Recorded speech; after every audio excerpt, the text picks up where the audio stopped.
여러분, 만약 세상에서 가장 사랑하는 남편이 당신의 목숨을, 심지어 당신 뱃속의 아이까지 노리고 있다면 어떻게 하시겠습니까?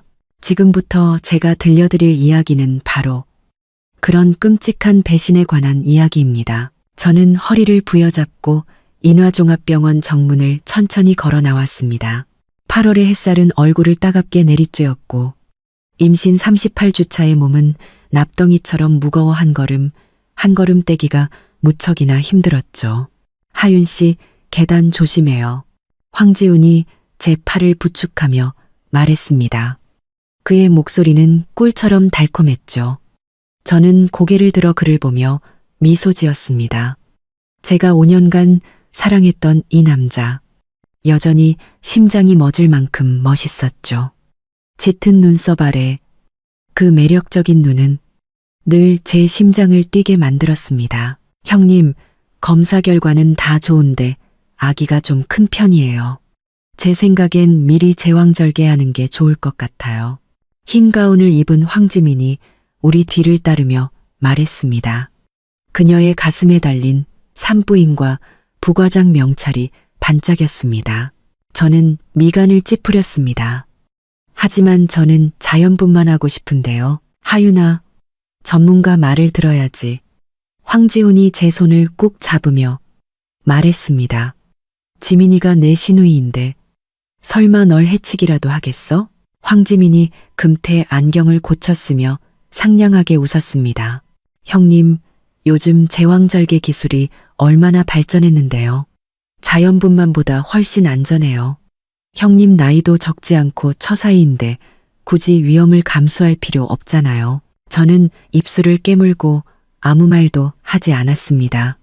35살에 임신했으니 노사는 맞지만 꾸준히 요가와 수영을 해서 모든 수치가 건강했거든요. 이상하게도 임신 초기부터 황지훈과 그의 동생은 계속해서 제왕절개를 권했습니다. 자, 일단 집에 가요. 가서 다시 생각해봐요. 황지훈이 차 키를 받아들고는 내가 차 가져올 테니 여기서들 기다려요. 라고 말했습니다. 그가 멀어지는 뒷모습을 보는데 문득 낯설게 느껴졌습니다. 결혼 3년 동안 그는 저에게 뭐든 맞춰주었지만 제가 임신한 후부터 점점 강압적으로 변했습니다. 특히 출산 방식에 대해서는 더욱 그랬죠. 형님, 안색이 안 좋아 보이는데 들어가서 좀 쉬실래요? 황지민이 걱정스럽게 물었습니다. 저는 고개를 저었습니다. 아니, 괜찮아. 그냥 좀 오래 서 있어서 그런가 봐. 아, 맞다. 형님 진료기록부를 진료실에 두고 왔네요. 제가 가서 가져올게요. 그녀는 뒤돌아서 서둘러 병원 안으로 들어갔습니다. 저는 벤치에 앉아 부풀어 오른 배를 쓰다듬었습니다. 아기가 안에서 발길질하며 화답하는 것 같았죠. 문득 허리에서 찌르는 듯한 통증이 느껴졌습니다. 그리고 동시에 정신이 번쩍 들었습니다. 내 진료기록부는 분명 가방 안에 있는데 황지민은 왜 거짓말을 한 걸까? 불길한 예감이 온몸을 휩쌌습니다. 저는 허리 통증을 참고 일어나 조용히 그녀의 뒤를 밟았습니다. 인화종합병원 산부인과는 3층에 있었습니다. 엘리베이터를 타고 올라가 복도 모퉁이에 막 다다랐을 때 의사 사무실에서 황지민의 목소리가 들려왔습니다. 오빠, 무조건 형님 제왕절개 하도록 설득해야 해. 수술 중에 과다출혈 사고가 나도록 다 준비해 놨어. 순간 온몸에 피가 멎는 듯 했습니다. 저는 숨을 죽이고 벽에 바싹 붙었습니다. 확실한 거지? 조금의 실수도 없어야 해. 제 남편의 목소리였습니다. 걱정 마. 수술 집도인은 내 대학 동기고 마취과 의사도 우리 사람이야. 일단 수술대 위에 눕기만 하면 사는 건지 죽는 건지는 그 여자 마음대로 안 될걸. 황지민의 웃음소리에 온몸에 소름이 돋았습니다. 그 여자가 죽으면 그 1,000억 원의 재산 우리 둘이 반반 나누는 거야. 조용히 해. 황지훈이 목소리를 낮췄습니다. 이 일은 절대 실패하면 안 돼. 아버님께서 서신에 회사를 넘겨받으실 날만 기다리고 계시다고. 저는 다리가 풀려 바닥에 주저앉을 뻔했습니다. 황급히 벽을 붙잡았죠. 손톱이 손바닥을 깊게 파고들었습니다. 이것이 내가 사랑했던 남편이고 친동생처럼 아꼈던 시누이였습니다. 그들은 제 목숨뿐만 아니라 아버지가 남겨주신 모든 것을 빼앗으려 하고 있었습니다. 누구야? 황지민이 갑자기 날카롭게 소리쳤습니다. 저는 눈물을 삼키며 뒤돌아 뛰기 시작했습니다. 들키면 안 돼. 절대로. 엘리베이터를 탈 시간도 없었습니다. 비상계단 문을 열고 비틀거리며 아래로 뛰어내렸습니다. 배가 계속해서 뭉치며 아파왔지만 신경 쓸 겨를이 없었습니다. 머릿속에는 방금 들었던 대화만이 맴돌았습니다. 10년의 연애, 5년의 결혼 생활. 이 모든 것이 정교하게 설계된 사기극이었습니다. 1층에 다다랐을 때 저는 이미 땀으로 흠뻑 젖어 있었습니다. 유리문 너머로 병원 입구에 세워진 황지훈의 차가 보였습니다. 저는 심호흡을 하고 얼굴에 눈물 자국을 닦아냈습니다. 그리고 억지로 미소를 지었죠. 왜 이렇게 오래 걸렸어, 지민이는? 황지훈이 차에서 내려 다가왔습니다. 응급 환자가 생겨서 급하게 들어갔어. 제 목소리가 떨리자 황급히 기침으로 얼버무렸습니다. 나 몸이 좀 안 좋아서 먼저 집에 가고 싶어. 그는 다정하게 저를 차에 태우며 말했습니다. 너무 더워서 그런가? 에어컨 더 세게 틀어줄게. 그의 자상한 모습을 보니 속이 울렁거렸습니다. 이 남자는 어쩌면 이렇게 위선적일 수 있을까요?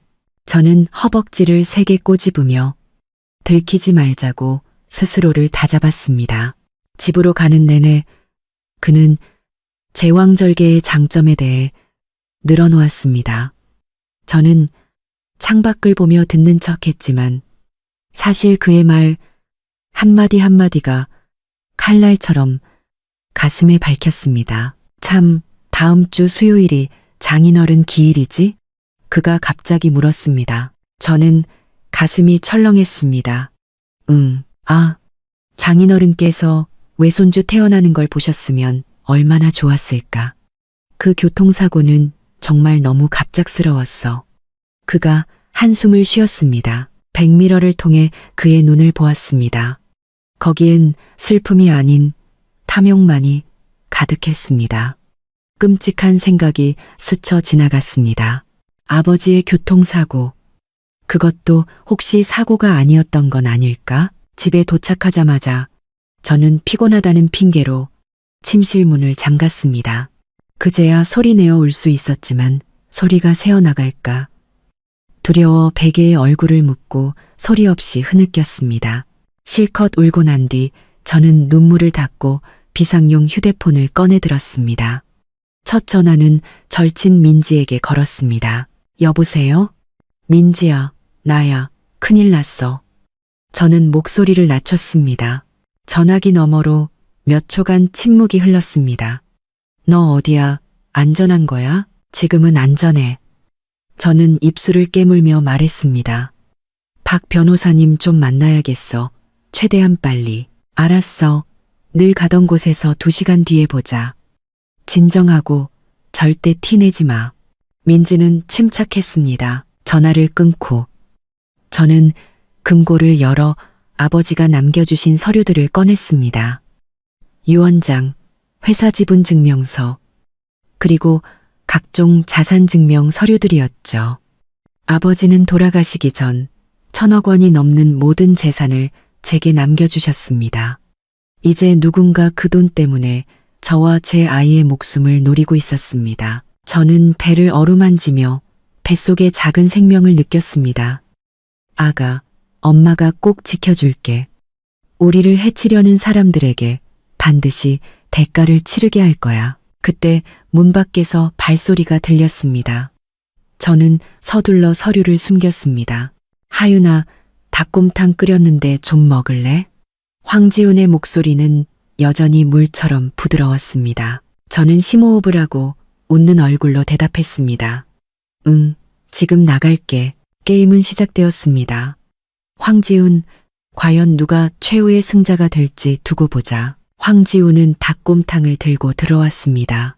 그의 얼굴에는 제가 한때 가장 사랑했던 그 다정한 미소가 걸려 있었죠. 하지만 이제 그의 입꼬리는 마치 독사의 혀처럼 느껴질 뿐이었습니다. 식기 전에 마셔. 3시간이나 푹 고았어. 그는 그릇을 침대 옆 협탁에 놓고는 제 배를 만지려고 손을 뻗었습니다. 저는 반사적으로 몸을 뒤로 뺐습니다. 그의 손이 허공에서 멈칫했고 눈빛에 의아함이 스쳤습니다.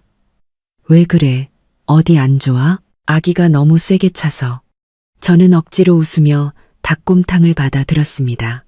고마워, 여보.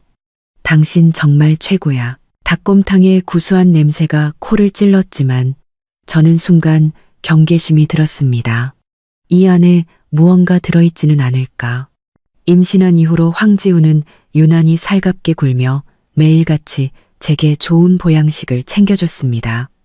예전에는 그 모습에 감동했지만 지금은 공포스러울 뿐이었습니다. 왜 안 마셔? 그가 저를 빤히 쳐다봤습니다. 그의 눈빛 깊은 곳에선 초조함이 희미하게 느껴졌습니다. 저는 기지를 발휘해 갑자기 입을 막고 화장실로 달려갔습니다. 변기를 붙잡고 헛구역질을 몇 번 한 뒤 숨을 헐떡이며 말했습니다. 입덧이 또 시작됐나 봐. 기름진 냄새를 못 맡겠어. 황지훈이 문 앞에 서서 미간을 찌푸렸습니다. 그럼 뭐 먹고 싶은 거 있어? 다시 해줄게. 아니, 아무것도 먹기 싫어. 그냥 좀 쉴게. 저는 힘없이 손을 저었습니다. 그는 잠시 망설이다가 마침내 고개를 끄덕였습니다. 알았어. 그럼 무슨 일 있으면 불러. 난 서재에 있을게. 문이 닫히자마자 저는 닭곰탕을 변기에 쏟아붓고 물을 내렸습니다. 소용돌이치며 사라지는 국물을 보며 제 마음도 끝없이 가라앉는 것 같았습니다. 언제부터였을까요? 제 가장 가까운 사람이 제 목숨을 노리는 살인자가 된 것은. 배를 가만히 쓰다듬자 아기는 제 감정을 느꼈는지 불안하게 몇 번 꿈틀거렸습니다. 아가, 걱정 마. 엄마가 지켜줄게. 저는 나지막이 속삭이며 점차 굳은 결심을 다졌습니다. 저녁 8시 저는 절친 민지에게 아기용품을 받으러 간다는 핑계로 겨우 집을 나설 수 있었습니다. 황지훈이 태워주겠다는 것을 산책도 할 겸 혼자 가겠다며 거절했죠. 그는 못 믿어온 눈치였지만 억지로 고집하지는 않았습니다. 너무 늦지 않게 들어와. 밤길은 위험하니까. 그는 문 앞에서 제 이마에 입을 맞췄습니다. 저는 그를 밀치고 싶은 충동을 억누르며 미소로 답했습니다. 빌라 단지를 벗어나자마자 저는 택시를 잡아탔습니다. 강남역 스타벅스로 가주세요. 차를 타고 가며 민지에게 암호 메시지를 보냈습니다. 10분 뒤 도착. 차창 밖으로 도시의 네온 사인이 화려하게 빛났지만 제 몸은 오한이 드는 듯 추웠습니다.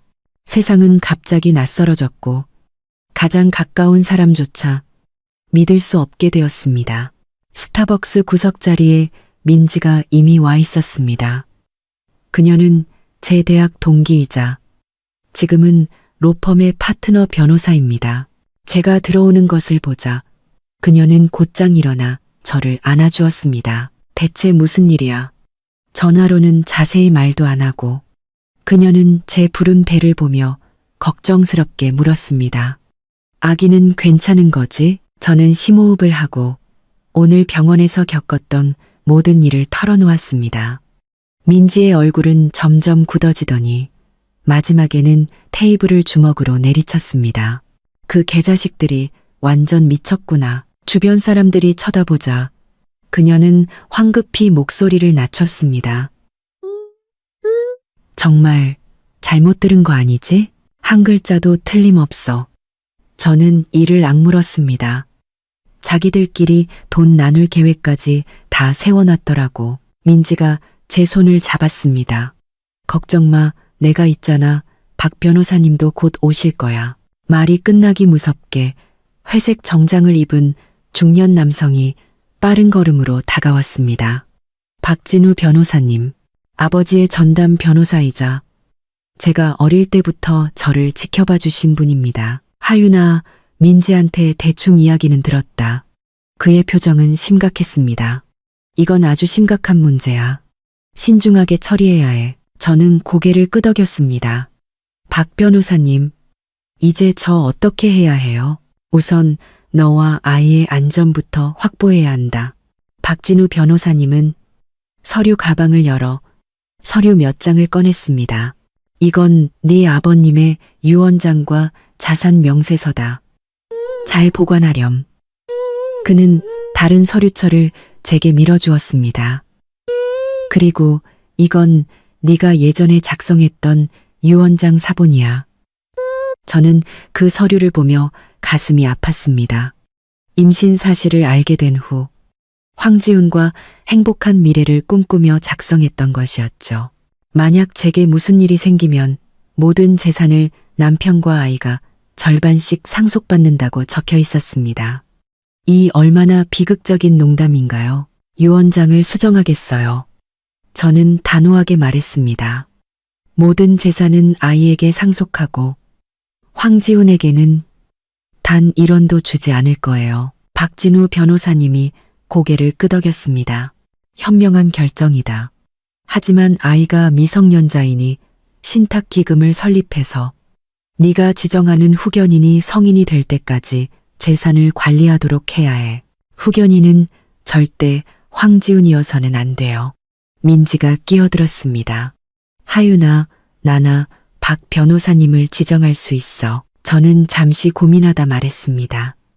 박 변호사님이 후견인을 맡아주시는 게 가장 좋겠어요. 민지는 예비 후견인으로요. 박진우 변호사님은 엄숙하게 고개를 끄덕였습니다. 영광이구나.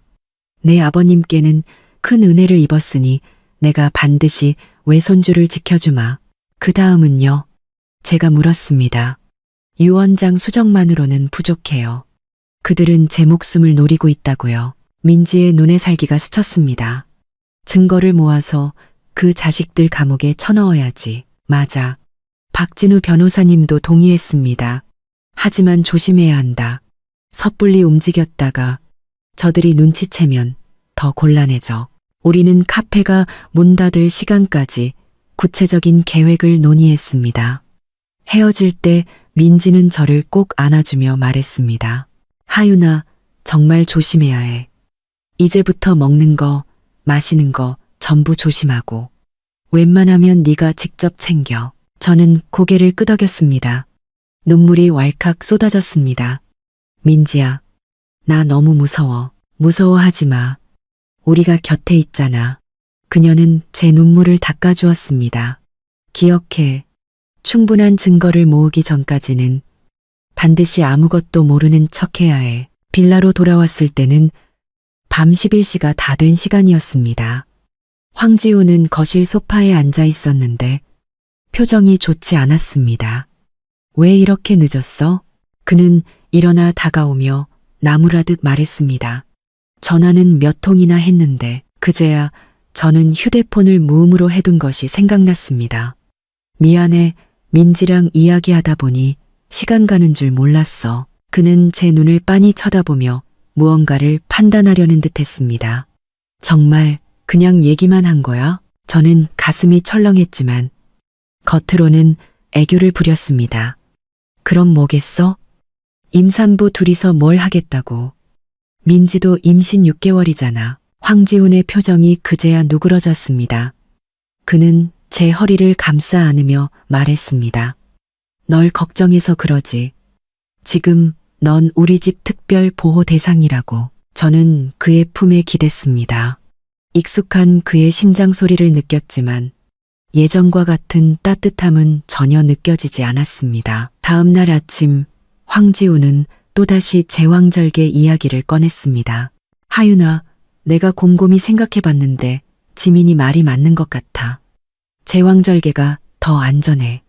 그는 제게 우유를 따라주며 말했습니다. 우리 전문가 의견을 따르는 게 좋겠지? 저는 입술을 깨물며 망설이는 척했습니다.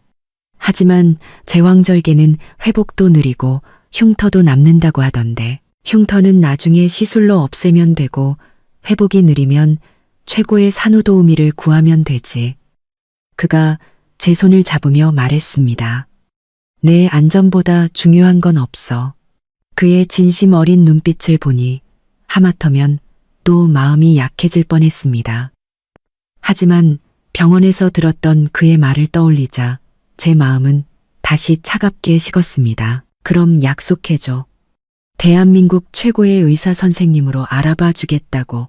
저는 결국 그의 뜻에 따르기로 했습니다. 황지은의 얼굴에 기쁨이 스쳐 지나갔습니다. 당연하지. 지민이가 벌써 국내 최고의 산부인과 전문의를 섭외해놨대. 절대 안전할 거야. 절대 안전하게 나를 수술대 위에서 죽이려는 거겠지. 저는 속으로 냉소했습니다. 아침 식사 후 황지우는 회사에 갔습니다. 저는 즉시 박 변호사님이 소개해준 사설 탐정에게 연락했습니다. 서하윤 씨, 조사는 이미 시작했습니다. 전화기 너머에서 낮은 남자의 목소리가 들려왔습니다. 남편분께서 최근에 거액의 자금을 해외 계좌로 이체한 사실을 확인했습니다. 30억 원입니다. 가슴이 철렁했습니다. 수취인이 누군지 알 수 있나요? 최수아라는 여성입니다. 싱가포르에 거주 중이고 현재 배경을 조사하고 있습니다. 최수아. 낯선 이름이었습니다. 황지우는 단 한 번도 언급한 적이 없었죠. 계속 조사해 주세요. 저는 말했습니다. 특히 황지훈과 황지민의 모든 통화, 기록과 자금 거래 내역을요. 알겠습니다. 그리고 한 가지 더. 황지민 씨가 어제 오후에 한 개인 병원에서 마취과 과장인 이강민 의사를 만났습니다. 저는 수화기를 꽉 쥐었습니다. 무슨 얘기를 했는지 알 수 있나요? 진료실 방음이 너무 잘 돼서 내용은 녹음하지 못했습니다. 하지만 헤어질 때 악수를 하는 등 무언가 합의에 이른 것처럼 보였습니다. 등골이 오싹해졌습니다. 그들은 이미 구체적으로 사고를 계획하고 있었던 겁니다. 전화를 끊은 뒤 저는 창가에 앉아 멍하니 있었습니다. 햇살은 따스했고 정원의 장미는 활짝 피어 있었습니다. 황지훈이 장미를 좋아하는 저를 위해 특별히 꾸민 정원이었죠. 예전에는 이 정원이 달콤했지만 지금은 잔인하게만 느껴졌습니다. 오후에 황지민이 갑자기 찾아왔습니다. 형님, 몸에 좋은 것 좀 사왔어요. 그녀는 웃으며 선물 상자 몇 개를 건넸습니다. 다 임산부한테 좋은 거예요. 선물 상자를 받아보니 모두 수입 고급 영양제였습니다. 예전 같았으면 감동했겠지만 지금은 그저 두려울 뿐이었습니다. 고마워, 지민아. 넌 항상 이렇게 마음이 깊구나. 저는 기쁜 척했습니다. 그녀는 다정하게 제 팔짱을 끼며 말했습니다. 형님인데 제가 잘해야죠. 제가 형님한테 잘하지 누구한테 잘하겠어요? 우리는 정원에 앉아 차를 마셨습니다. 그녀는 또다시 제왕절개를 하라고 설득하기 시작했습니다. 형님, 아세요? 자연분만은 사실 위험이 아주 커요. 그녀는 진지한 표정으로 말했습니다. 특히 형님 같은 고령 산모는 출산이 길어져서 태아가 위험해질 수 있어요. 저는 조용히 듣고 있다가 불쑥 물었습니다. 지민아, 넌 왜 그렇게 내 출산 방식에 신경을 쓰는 거야? 그녀는 잠시 멈칫하더니 이내 웃으며 말했습니다. 가족이니까 당연히 신경 쓰이죠. 정말 그것뿐이야. 저는 그녀의 눈을 똑바로 쳐다봤습니다. 순간 그녀의 눈빛이 흔들리는 것을 본 것 같았지만 곧 완벽한 미소 뒤로 감춰졌습니다. 그럼요. 다른 이유가 뭐가 있겠어요. 저는 고개를 끄덕이며 더는 묻지 않았습니다. 하지만 속으로는 이 남매에게 분명 다른 꿍꿍이가 있다는 것을 확신했습니다. 저녁 식사 때 황지훈이 돌아왔습니다. 기분이 무척 좋아 보였습니다. 좋은 소식이 있어. 그는 제 뺨에 입을 맞추며 말했습니다. 큰 프로젝트를 하나 따냈는데 성공하면 이만큼 벌 수 있어. 그는 손가락으로 숫자를 표시했습니다. 500억? 제가 추측했습니다. 5천억. 그가 의기양양하게 말했습니다. 그때가 되면 더 큰 집으로 이사가서 우리 아기한테 최고의 환경을 만들어주자. 저는 억지로 웃었지만 속으로는 피눈물이 났습니다. 그가 이렇게 돈을 벌고 싶어 하는 것은 그 1,000억 원의 유산을 하루빨리 나누고 싶어서가 아닐까요? 밤에 저는 잠든 척했습니다. 황지훈의 숨소리가 고르게 변하자 조용히 베개 밑에 숨겨둔 비상용 휴대폰을 꺼냈습니다. 사설 탐정에게서 새로운 메시지가 와 있었습니다. 최수아의 배경조사 완료. 황지훈의 대학 시절 여자친구로 3년 전 싱가포르로 이민. 최근 두 사람의 연락이 잦았고 거액의 자금 거래가 있었음. 첨부된 사진 몇 장은 제게 큰 충격을 주었습니다. 황지훈과 최수아의 다정한 사진이었는데 촬영 시점이 불과 한 달 전이었습니다. 그는 그때 싱가포르로 출장을 간다고 했었죠. 그는 이미 바람을 피우고 있었던 겁니다. 어쩌면 제가 죽은 뒤 옛 연인과 함께 훨훨 날아갈 계획까지 세워뒀을지도 모릅니다. 저는 울음소리가 새어나가지 않도록 입술을 깨물었지만 눈물은 멈추지 않고 흘러내려 베개를 적셨습니다. 그때 황지훈이 갑자기 몸을 뒤척였습니다. 저는 황급히 휴대폰을 숨기고 잠든 척했습니다. 그는 조용히 일어나 저를 한번 쳐다보더니 살금살금 침실을 나갔습니다. 저는 숨을 죽이고 문가로 다가갔습니다. 서재문이 살짝 열려 있었고 그 안에서 그의 낮은 목소리가 들려왔습니다. 다 준비됐어. 다음 주 수요일. 절대 실수 없이. 끊어지는 단어들이 귓가에 맴돌았습니다. 다음 주 수요일. 아버지의 기일. 바로 다음 날이었습니다. 그들은 일부러 그런 날을 골라 일을 꾸미려 하다니 정말 악랄하기 짝이 없었습니다. 저는 조용히 침대로 돌아왔습니다. 심장이 미친 듯이 뛰었습니다. 시간이 얼마 남지 않았습니다.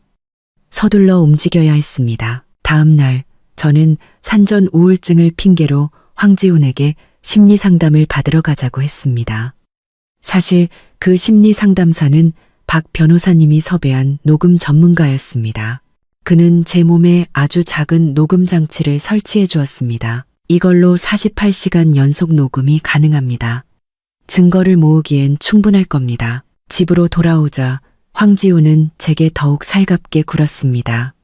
그는 자신의 모든 말이 녹음되고 있다는 사실을 꿈에도 모른 채 말했죠. 하윤아, 아기 태어나면 우리 세계 일주 떠나자. 네가 그렇게 가고 싶어 했던 유럽.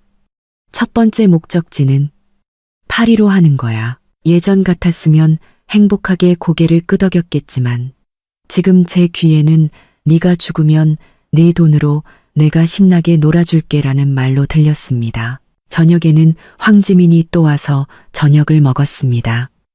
식탁에서 그 남매는 찰떡궁합을 자랑하며 계속해서 제왕절개를 권했습니다. 오빠, 김 여사님 기억나? 자연분만 하다가 과다출혈로 큰일 날 뻔했잖아. 황지민이 아무렇지 않게 말했습니다. 황지훈은 기다렸다는 듯이 고개를 끄덕였습니다. 아, 정말 끔찍했지. 다행히 응급처치를 잘해서 살았지만 저는 고개를 숙이고 밥을 먹으며 손톱으로 손바닥을 찔렀습니다. 그들은 제 사고를 위한 밑밥을 깔고 있었던 겁니다. 식사 후 황지훈은 전화를 한 통 받더니 표정이 약간 굳어졌습니다. 회사에 급한 일이 생겨서 좀 나가봐야겠어. 이렇게 늦은 시간에 저는 즉시 경계심을 굳혔습니다. 그가 나간 뒤 저는 몰래 설치해둔 위치 추적 앱을 켰습니다. 사설 탐정이 황지훈의 차에 설치해준 것이었죠. 지도에는 그의 차가 교회의 한 고급 아파트로 향하고 있는 것이 표시되었습니다. 1시간 뒤 차는 한 빌라 앞에 멈췄습니다. 지도를 확대해 보니 가슴이 철렁 내려앉았습니다. 그곳은 황지민 명의의 집이었습니다. 한밤중에 남매가 몰래 만나다니 분명 떳떳하지 못한 목적이 있는 게 틀림없었습니다. 저는 즉시 사설탐정에게 연락했습니다. 두 사람 황지민의 빌라에 있는 것 같아요. 무슨 얘기를 하는지 알아낼 방법이 없을까요? 쉽지는 않겠지만 그 아파트 단지에 아는 사람이 있으니 한번 시도해 보겠습니다. 기다리는 시간은 유난히 길게 느껴졌습니다. 저는 안절부절못하며 방 안을 서성거렸습니다. 새벽 1시가 되어서야 황지훈이 돌아왔습니다. 그는 아무 일도 없었다는 듯 조용히 씻고 침대에 누웠습니다. 저는 그에게 등을 돌리고 잠든 척했지만 마음은 얼음장처럼 차가웠습니다. 다음 날 아침 탐정에게서 놀라운 소식이 도착했습니다. 어젯밤 두 사람은 이강민이라는 마취과 의사를 만났습니다. 수술 중 약물 사용에 대한 세부 사항을 논의한 것으로 보입니다. 녹음 상태가 좋지 않지만 사고, 합병증 같은 단어들이 들렸습니다. 메일에는 흐릿한 사진 몇 장도 첨부되어 있었습니다. 황지훈과 황지민 그리고 흰 가운을 입은 남자가 빌라 거실에서 대화하는 모습이었습니다. 제 손이 떨리기 시작했습니다.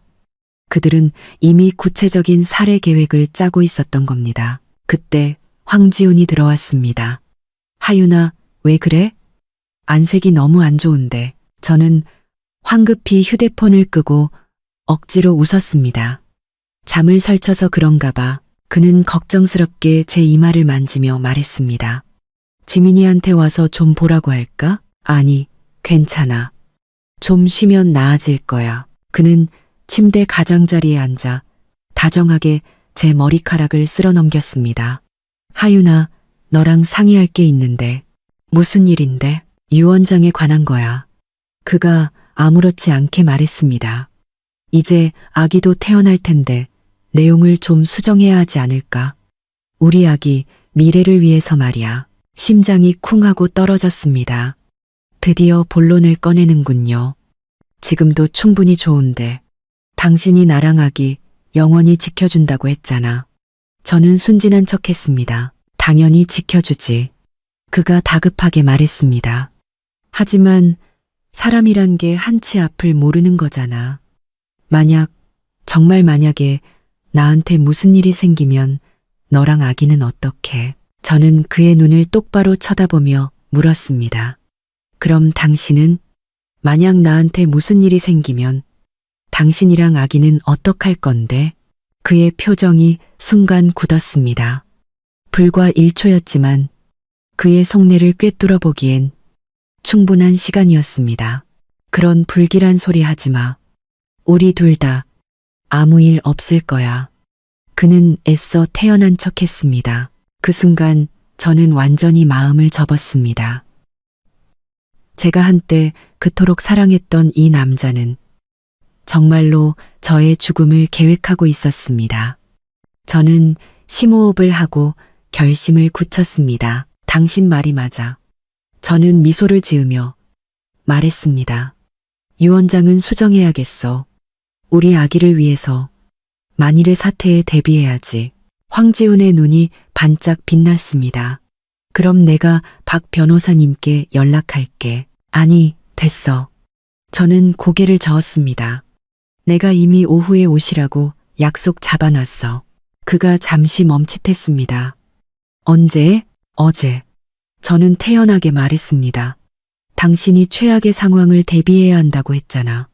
밤새 생각해보니 그 말이 맞는 것 같아서. 그의 표정은 기쁨과 불안이 뒤섞여 복잡해 보였습니다.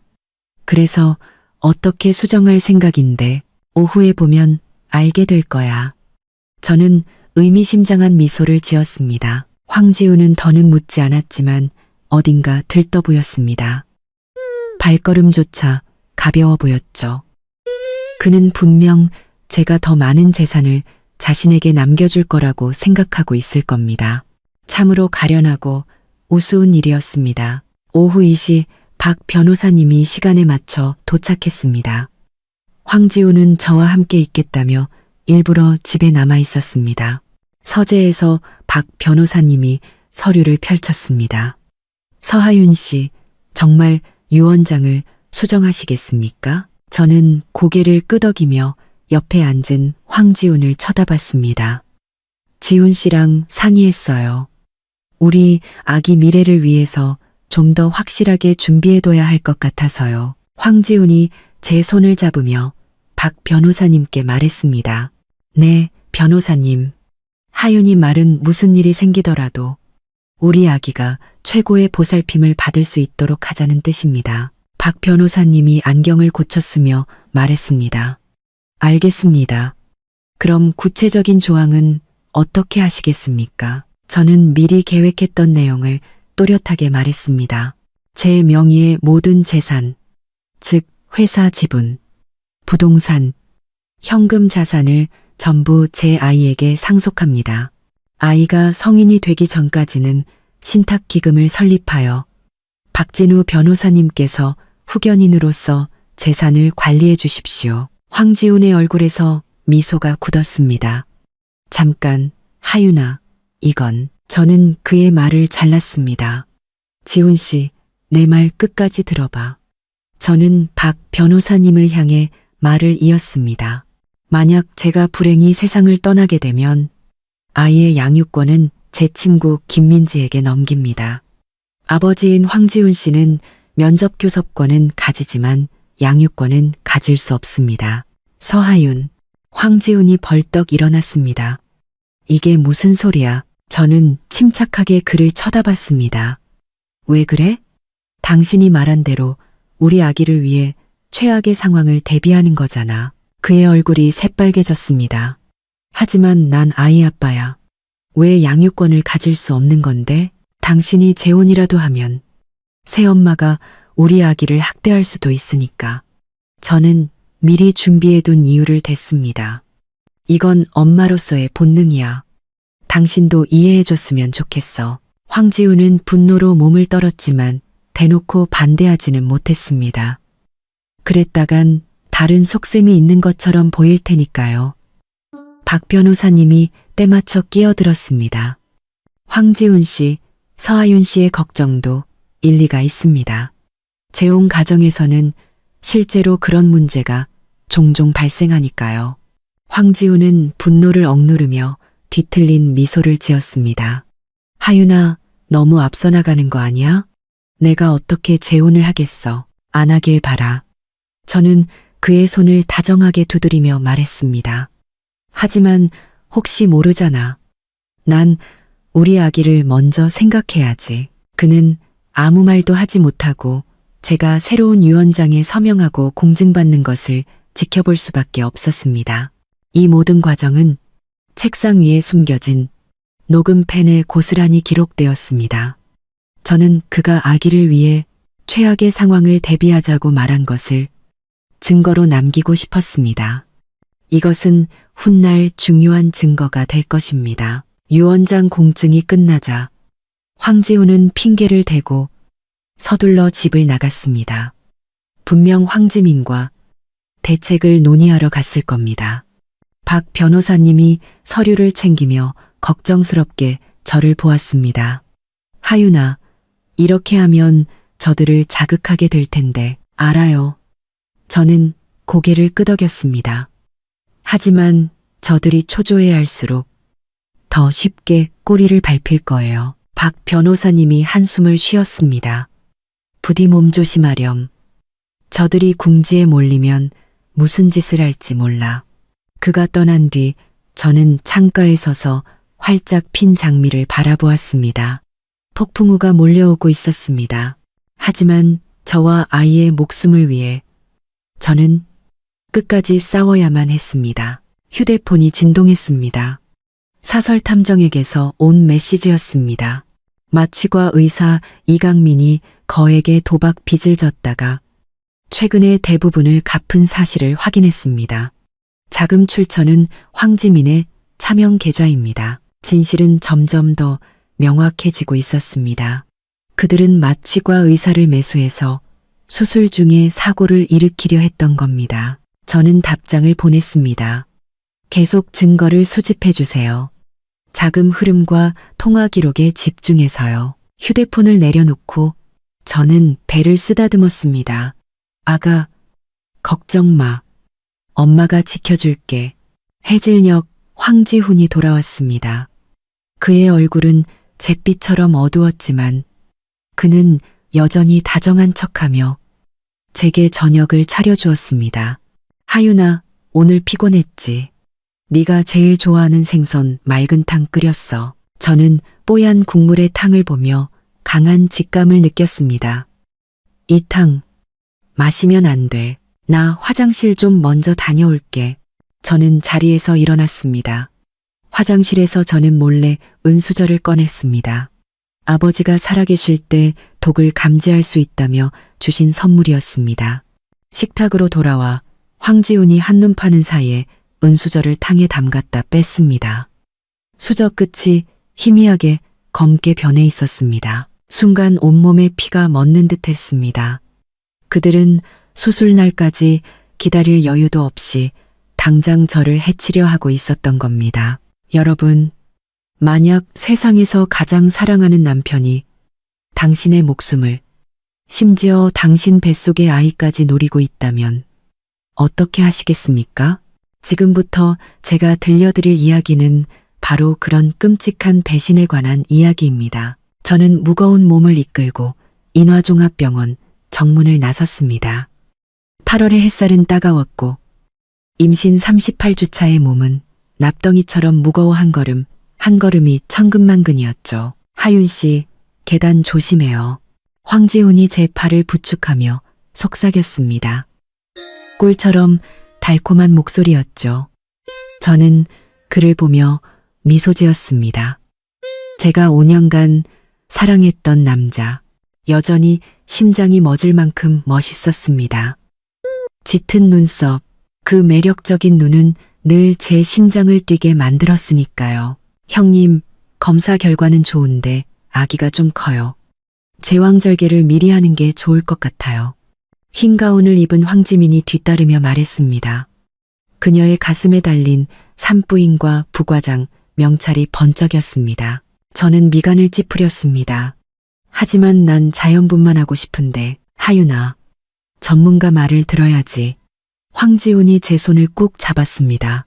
지민이가 내 신우인데 설마 해치기라도 하겠어? 황지민이 금태 안경을 고쳤으며 상냥하게 웃었습니다. 형님, 요즘 제왕절개 기술이 얼마나 발전했는데요. 훨씬 안전해요. 처사이인데 굳이 위험을 감수할 필요 없잖아요. 저는 입술을 깨물었습니다. 35살 노산이지만 꾸준한 관리 덕분에 몸 상태는 최상이었습니다. 그런데도 이상하게 임신 초기부터 두 사람은 계속 제왕절개를 권했습니다. 자, 일단 집에 가요. 가서 다시 생각해 보자고요. 황지훈이 차 키를 받으며 말했습니다.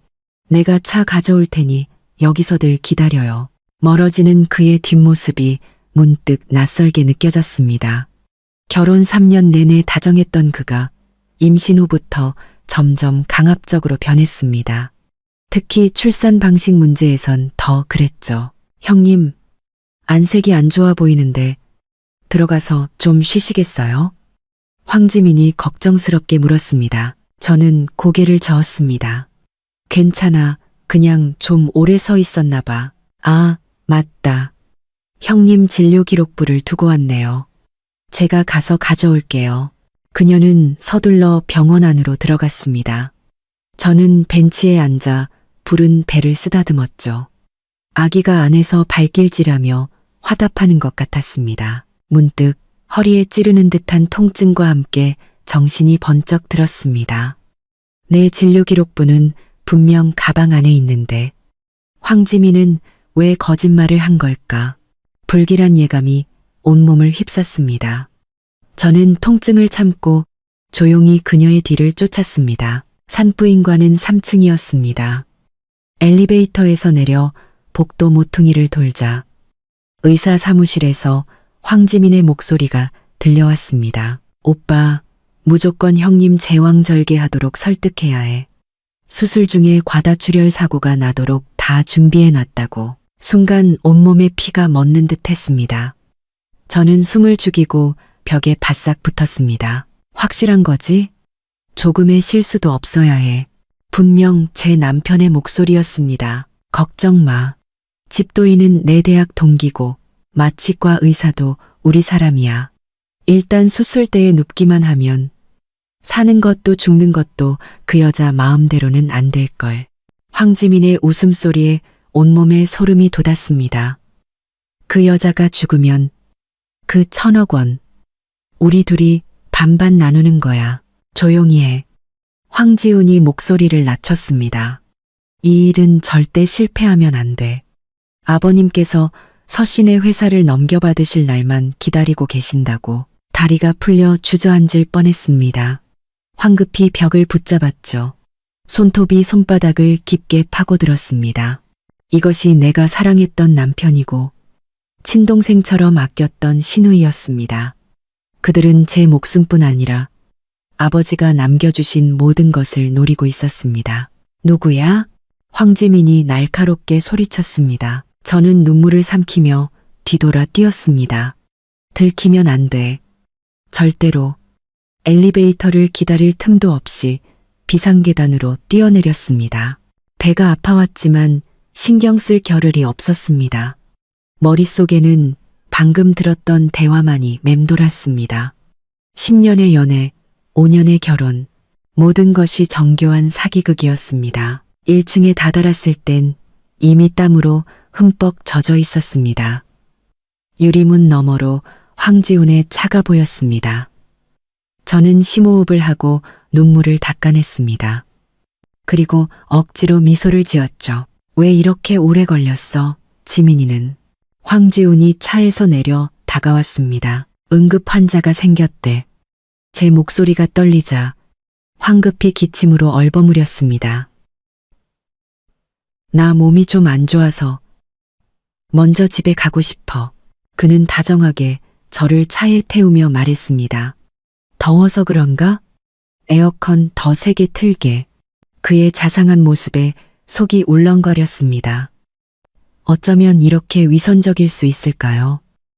저는 허벅지를 꼬집으며 들키지 말자고 스스로를 다잡았습니다. 집으로 가는 길 그는 제왕절개의 장점만 늘어놓았습니다. 저는 창밖을 보며 듣는 척했지만 그의 말 한마디 한마디가 칼날처럼 가슴에 박혔습니다. 참, 다음 주 수요일이 장인어른 기일이지? 그가 갑자기 물었습니다. 가슴이 철렁했습니다. 장인어른께서 외손주 태어나는 걸 보셨으면 얼마나 좋았을까. 그 교통사고는 너무 갑작스러웠어. 그가 한숨을 쉬었습니다. 백미러에 비친 그의 눈에는 슬픔이 아닌 탐욕만이 가득했습니다. 끔찍한 생각이 스쳤습니다. 아버지의 교통사고, 그것도 혹시 사고가 아니었던 걸까? 집에 도착하자마자 저는 피곤하다는 핑계로 침실 문을 잠갔습니다. 그제야 소리 내올 수 있었지만 베개에 얼굴을 묻고 소리 없이 흐느꼈습니다. 한참을 운 뒤 저는 눈물을 닦고 비상용 휴대폰을 꺼내 절친 민지에게 전화했습니다. 여보세요? 민지야, 나야. 큰일 났어. 저는 목소리를 낮췄습니다. 몇 초간 침묵이 흘렀습니다. 너 어디야? 안전해. 지금은 안전해. 저는 입술을 깨물며 말했습니다. 박 변호사님 좀 만나야겠어. 최대한 빨리. 알았어. 늘 가던 곳 2시간 뒤에 보자. 진정하고 절대 티내지 마. 민지는 침착했습니다. 전화를 끊고 금고에서 아버지가 남겨주신 서류들을 꺼냈습니다. 유언장, 회사 지분, 각종 자산 증명서들. 아버지는 1,000억 원이 넘는 모든 재산을 제게 남겨주셨습니다. 이제 누군가 그 돈 때문에 저와 제 아이의 목숨을 노리고 있었습니다. 저는 배를 어루만졌습니다. 아가, 엄마가 꼭 지켜줄게. 우리를 해치려는 자들에게 반드시 대가를 치르게 할 거야. 그때 문 밖에서 발소리가 들렸습니다. 저는 서둘러 서류를 숨겼습니다. 하윤아, 닭곰탕 끓였는데 좀 먹을래? 황지훈의 목소리는 여전히 부드러웠습니다. 저는 심호흡을 하고 웃는 얼굴로 대답했습니다. 응, 지금 나갈게. 게임은 시작되었습니다. 황지훈, 과연 누가 최후의 승자가 될지 두고 보자. 황지훈은 닭곰탕을 들고 들어왔습니다. 얼굴에는 제가 한때 가장 사랑했던 그 다정한 미소가 걸려 있었죠. 하지만 이제 그의 입꼬리는 독사의 혀처럼 느껴질 뿐이었습니다. 식기 전에 마셔. 3시간이나 푹 고았어. 그는 그릇을 협탁에 놓고 제 배를 만지려 손을 뻗었습니다. 저는 반사적으로 몸을 뒤로 뺐습니다. 그의 손이 허공에서 멈칫했고 눈빛에 의아함이 스쳤습니다. 왜 그래? 안 좋아? 아기가 너무 세게 차서. 저는 억지로 웃으며 닭곰탕을 받아들었습니다. 고마워, 여보. 당신 최고야. 구수한 냄새가 코를 찔렀지만 순간 경계심이 들었습니다. 이 안에 무언가 들어있지는 않을까. 임신 후 황지우는 유난히 살갑게 굴며 매일 보양식을 챙겨줬습니다. 예전엔 감동했지만 지금은 공포스러울 뿐이었습니다. 왜 안 마셔? 그가 저를 빤히 쳐다봤습니다. 눈빛 깊은 곳에 초조함이 서려 있었습니다. 저는 기지를 발휘해 갑자기 입을 막고 화장실로 달려갔습니다. 변기를 붙잡고 헛구역질을 몇 번 한 뒤 헐떡이며 말했습니다. 입덧이 또 시작됐나 봐. 기름진 냄새를 못 맡겠어. 황지훈이 문 앞에 서서 미간을 찌푸렸습니다. 그럼 뭐 먹고 싶은 거 있어? 다시 해줄게. 아니, 아무것도 먹기 싫어. 그냥 좀 쉴게. 저는 힘없이 손을 저었습니다. 그는 잠시 망설이다 마침내 고개를 끄덕였습니다. 알았어. 그럼 무슨 일 있으면 불러. 난 서재에 있을게. 문이 닫히자마자 저는 닭곰탕을 변기에 쏟아붓고 물을 내렸습니다. 소용돌이치는 국물을 보며 제 마음도 끝없이 가라앉는 듯했습니다. 언제부터였을까요? 가장 가까운 사람이 제 목숨을 노리는 살인자가 된 것은 배를 쓰다듬자 아기는 제 감정을 느꼈는지 불안하게 꿈틀거렸습니다. 아가, 걱정 마. 엄마가 지켜줄게. 저는 나지막이 속삭이며 결심을 다졌습니다. 저녁 8시. 저는 절친 민지에게 아기용품을 받으러 간다는 핑계로 겨우 집을 나섰습니다. 황지훈이 태워주겠다는 것을 산책 겸 혼자 가겠다며 거절했죠. 그는 못 믿어온 눈치였지만 고집하지는 않았습니다. 너무 늦지 않게 들어와. 밤길은 위험하니까. 그는 제 이마에 입을 맞췄습니다. 저는 그를 밀치고 싶은 충동을 억누르며 미소로 답했습니다. 빌라 단지를 벗어나자마자 저는 택시를 탔습니다. 강남역 스타벅스로 가주세요. 차 안에서 민지에게 암호 메시지를 보냈습니다. 10분 뒤 도착. 차창 박도시의 네온사인은 화려했지만 제 몸은 오한이 드는 듯 추웠습니다. 세상은 갑자기 낯설어졌고 가장 가까운 사람조차 믿을 수 없게 되었습니다. 스타벅스 구석자리에 민지가 이미 와 있었습니다.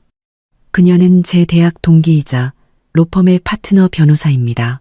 제가 들어오는 것을 보자 그녀는 곧장 일어나 저를 안아주었습니다. 대체 무슨 일이야? 전화로는 자세히 말도 안 하고 그녀는 제 부른 배를 보며 걱정스럽게 물었습니다. 아기는 괜찮은 거지? 저는 심호흡을 하고 오늘 병원에서 겪었던 모든 일을 털어놓았습니다. 민지의 얼굴은 점점 굳어지더니 마지막에는 테이블을 주먹으로 내리쳤습니다. 그 개자식들이 미쳤구나. 주변 사람들이 쳐다보자 그녀는 황급히 목소리를 낮췄습니다. 정말 잘못 들은 거 아니지? 한 글자도 틀림없어. 저는 이를 악물었습니다. 자기들끼리 돈 나눌 계획까지 다 세워놨더라고. 민지가 제 손을 잡았습니다. 걱정 마, 내가 있잖아. 박 변호사님도 곧 오실 거야. 말이 끝나기 무섭게 회색 정장을 입은 중년 남성이 다가왔습니다. 박진우 변호사님, 아버지의 전담 변호사이자 제가 어릴 때부터 저를 지켜봐 주신 분입니다. 하윤아, 민지한테 대충 이야기는 들었다. 그의 표정은 심각했습니다. 이건 아주 심각한 문제야. 신중하게 처리해야 해. 저는 고개를 끄덕였습니다.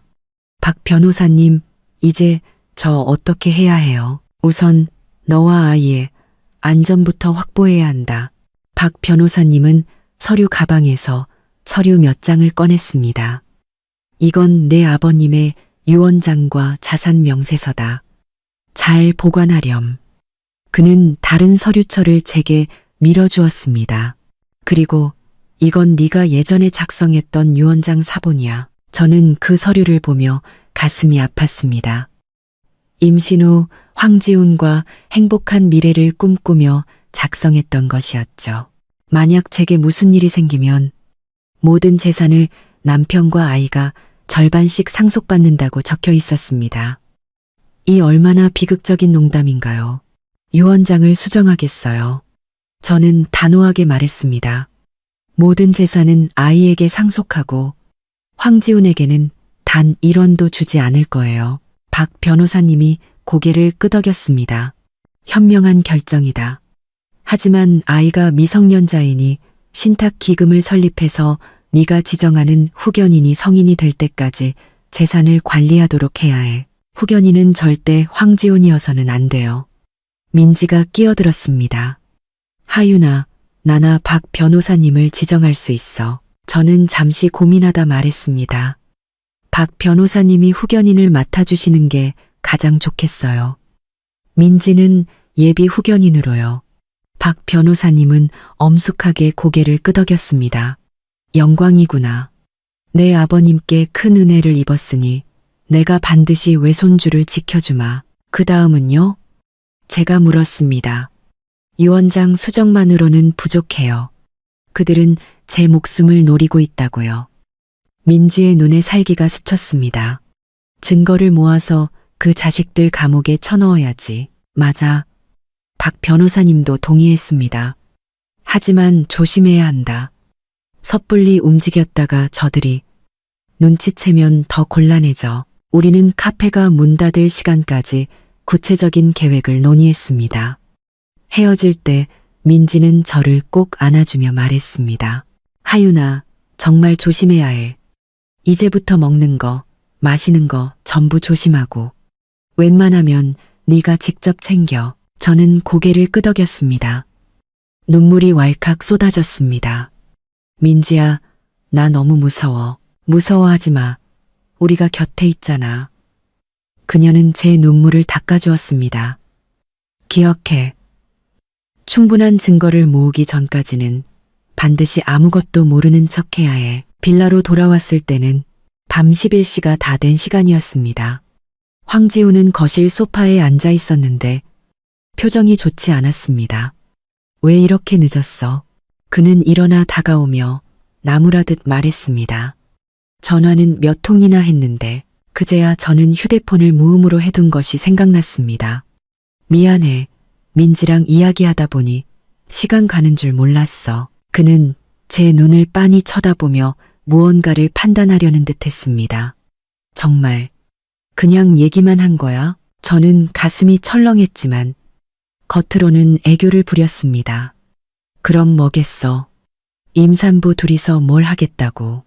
민지도 임신 6개월이잖아. 황지훈의 표정이 그제야 누그러졌습니다. 그는 제 허리를 감싸 안으며 말했습니다. 널 걱정해서 그러지. 지금 넌 우리 집 특별 보호 대상이라고. 저는 그의 품에 기댔습니다. 익숙한 그의 심장 소리를 느꼈지만 예전과 같은 따뜻함은 전혀 느껴지지 않았습니다. 다음 날 아침 황지훈은 또다시 제왕절개 이야기를 꺼냈습니다.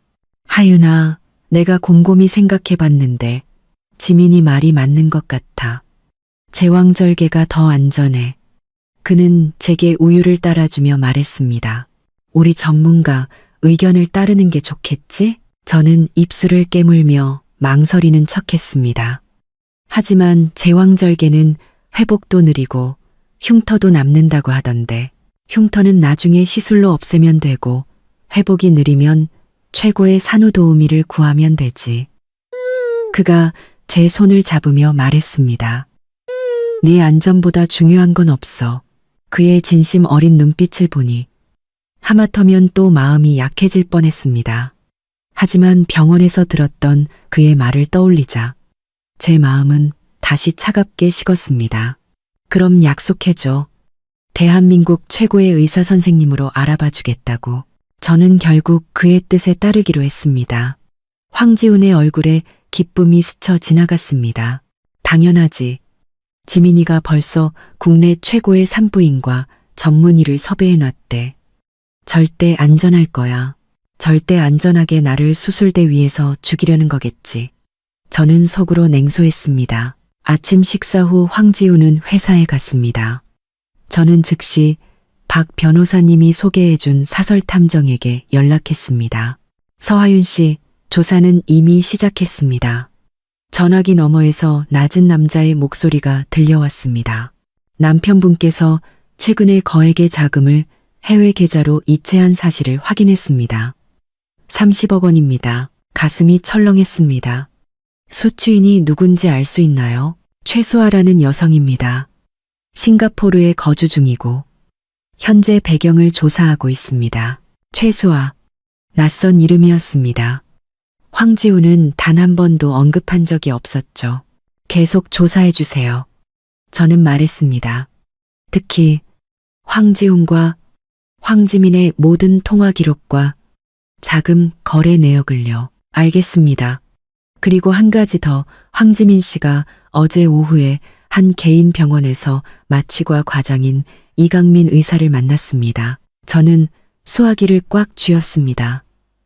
무슨 얘기를 했는지 알 수 있나요? 진료실 방음이 너무 잘 돼서 내용은 녹음하지 못했습니다. 하지만 헤어질 때 악수를 하는 등 무언가 합의에 이른 것처럼 보였습니다. 등골이 오싹해졌습니다. 그들은 이미 구체적으로 사고를 계획하고 있었던 겁니다. 전화를 끊은 뒤 저는 창가에 앉아 멍하니 있었습니다. 햇살은 따스했고 정원의 장미는 활짝 피어 있었습니다. 황지훈이 장미를 좋아하는 저를 위해 특별히 꾸민 정원이었죠. 예전에는 이 정원이 달콤했지만 지금은 잔인하게만 느껴졌습니다. 오후에 황지민이 갑자기 찾아왔습니다. 형님, 몸에 좋은 것 좀 사왔어요. 그녀는 웃으며 선물 상자 몇 개를 건넸습니다. 다 임산부한테 좋은 거예요. 선물 상자를 받아보니 모두 수입 고급 영양제였습니다. 예전 같았으면 감동했겠지만 지금은 그저 두려울 뿐이었습니다. 고마워, 지민아. 넌 항상 이렇게 마음이 깊구나. 저는 기쁜 척했습니다. 그녀는 다정하게 제 팔짱을 끼며 말했습니다. 형님인데 제가 잘해야죠. 제가 형님한테 잘하지 누구한테 잘하겠어요? 우리는 정원에 앉아 차를 마셨습니다. 그녀는 또다시 제왕절개를 하라고 설득하기 시작했습니다. 형님, 아세요? 자연분만은 사실 위험이 아주 커요. 그녀는 진지한 표정으로 말했습니다. 특히 형님 같은 고령 산모는 출산이 길어져서 태아가 위험해질 수 있어요. 저는 조용히 듣고 있다가 불쑥 물었습니다. 지민아, 넌 왜 그렇게 내 출산 방식에 신경을 쓰는 거야? 그녀는 잠시 멈칫하더니 이내 웃으며 말했습니다. 가족이니까 당연히 신경 쓰이죠. 정말 그것뿐이야. 저는 그녀의 눈을 똑바로 쳐다봤습니다. 순간 그녀의 눈빛이 흔들리는 것을 본 것 같았지만 곧 완벽한 미소 뒤로 감춰졌습니다. 그럼요. 다른 이유가 뭐가 있겠어요. 저는 고개를 끄덕이며 더는 묻지 않았습니다. 하지만 속으로는 이 남매에게 분명 다른 꿍꿍이가 있다는 것을 확신했습니다. 저녁 식사 때 황지훈이 돌아왔습니다. 기분이 무척 좋아 보였습니다. 좋은 소식이 있어. 그는 제 뺨에 입을 맞추며 말했습니다. 큰 프로젝트를 하나 따냈는데 성공하면 이만큼 벌 수 있어. 그는 손가락으로 숫자를 표시했습니다. 500억? 제가 추측했습니다. 5천억? 그가 의기양양하게 말했습니다. 그때가 되면 더 큰 집으로 이사가서 우리 아기한테 최고의 환경을 만들어주자. 저는 억지로 웃었지만 속으로는 피눈물이 났습니다. 그가 이렇게 돈을 벌고 싶어 하는 것은 그 1,000억 원의 유산을 하루빨리 나누고 싶어서가 아닐까요? 밤에 저는 잠든 척 했습니다. 황지훈의 숨소리가 고르게 변하자 조용히 베개 밑에 숨겨둔 비상용 휴대폰을 꺼냈습니다. 사설 탐정에게서 새로운 메시지가 와 있었습니다. 최수아의 배경 조사 완료. 황지훈의 대학 시절 여자친구로 3년 전 싱가포르로 이민. 최근 두 사람의 연락이 잦았고 거액의 자금 거래가 있었음. 첨부된 사진 몇 장은 제게 큰 충격을 주었습니다. 황지훈과 최수아의 다정한 사진이었는데 촬영 시점이 불과 한 달 전이었습니다. 그는 그때 싱가포르로 출장을 간다고 했었죠. 그는 이미 바람을 피우고 있었던 겁니다. 어쩌면 제가 죽은 뒤 옛 연인과 함께 헐월 날아갈 계획까지 세워뒀을지도 모릅니다. 저는 울음소리가 새어나가지 않도록 입술을 깨물었지만 눈물은 멈추지 않고 흘러내려 베개를 적셨습니다. 그때 황지훈이 갑자기 몸을 뒤척였습니다. 저는 황급히 휴대폰을 숨기고 잠든 척했습니다. 그는 조용히 일어나 저를 한번 쳐다보더니 살금살금 침실을 나갔습니다. 저는 숨을 죽이고 문가로 다가갔습니다. 서재문이 살짝 열려 있었고 그 안에서 그의 낮은 목소리가 들려왔습니다. 다 준비됐어. 다음 주 수요일 절대 실수 없이. 끊어지는 단어들이 귓가에 맴돌았습니다. 다음 주 수요일. 아버지의 기일 바로 다음 날이었습니다. 그들은 일부러 그런 날을 골라 일을 꾸미려 하다니 정말 악랄하기 짝이 없었습니다. 저는 조용히 침대로 돌아왔습니다. 심장이 미친 듯이 뛰었습니다. 시간이 얼마 남지 않았습니다. 서둘러 움직여야 했습니다. 다음 날 저는 산전 우울증을 핑계로 황지훈에게 심리 상담을 받으러 가자고 했습니다. 사실 그 심리 상담사는 박 변호사님이 섭외한 녹음 전문가였습니다. 그는 제 몸에 아주 작은 녹음 장치를 설치해 주었습니다. 이걸로 48시간 연속 녹음이 가능합니다. 증거를 모으기엔 충분할 겁니다. 집으로 돌아오자 황지훈은 제게 더욱 살갑게 굴었습니다. 그는 자신의 모든 말이 녹음되고 있다는 사실을 꿈에도 모른 채 말했죠. 하윤아, 아기 태어나면 우리 세계 일주 떠나자. 네가 그렇게 가고 싶어 했던 유럽 첫 번째 목적지는 파리로 하는 거야. 예전 같았으면 행복하게 고개를 끄덕였겠지만 지금 제 귀에는 네가 죽으면 네 돈으로 내가 신나게 놀아줄게라는 말로 들렸습니다. 저녁에는 황지민이 또 와서 저녁을 먹었습니다. 식탁에서 그 남매는 찰떡궁합을 자랑하며 계속해서 제왕절개를 권했습니다. 오빠, 김 여사님 기억나? 자연분만 하다가 과다출혈로 큰일 날 뻔했잖아. 황지민이 아무렇지 않게 말했습니다. 황지훈은 기다렸다는 듯이 고개를 끄덕였습니다. 아, 정말 끔찍했지. 다행히 응급처치를 잘해서 살았지만 저는 고개를 숙이고 밥을 먹으며 손톱으로 손바닥을 찔렀습니다. 그들은 제 사고를 위한 밑밥을 깔고 있었던 겁니다. 식사 후 황지훈은 전화를 한 통 받더니 표정이 약간 굳어졌습니다.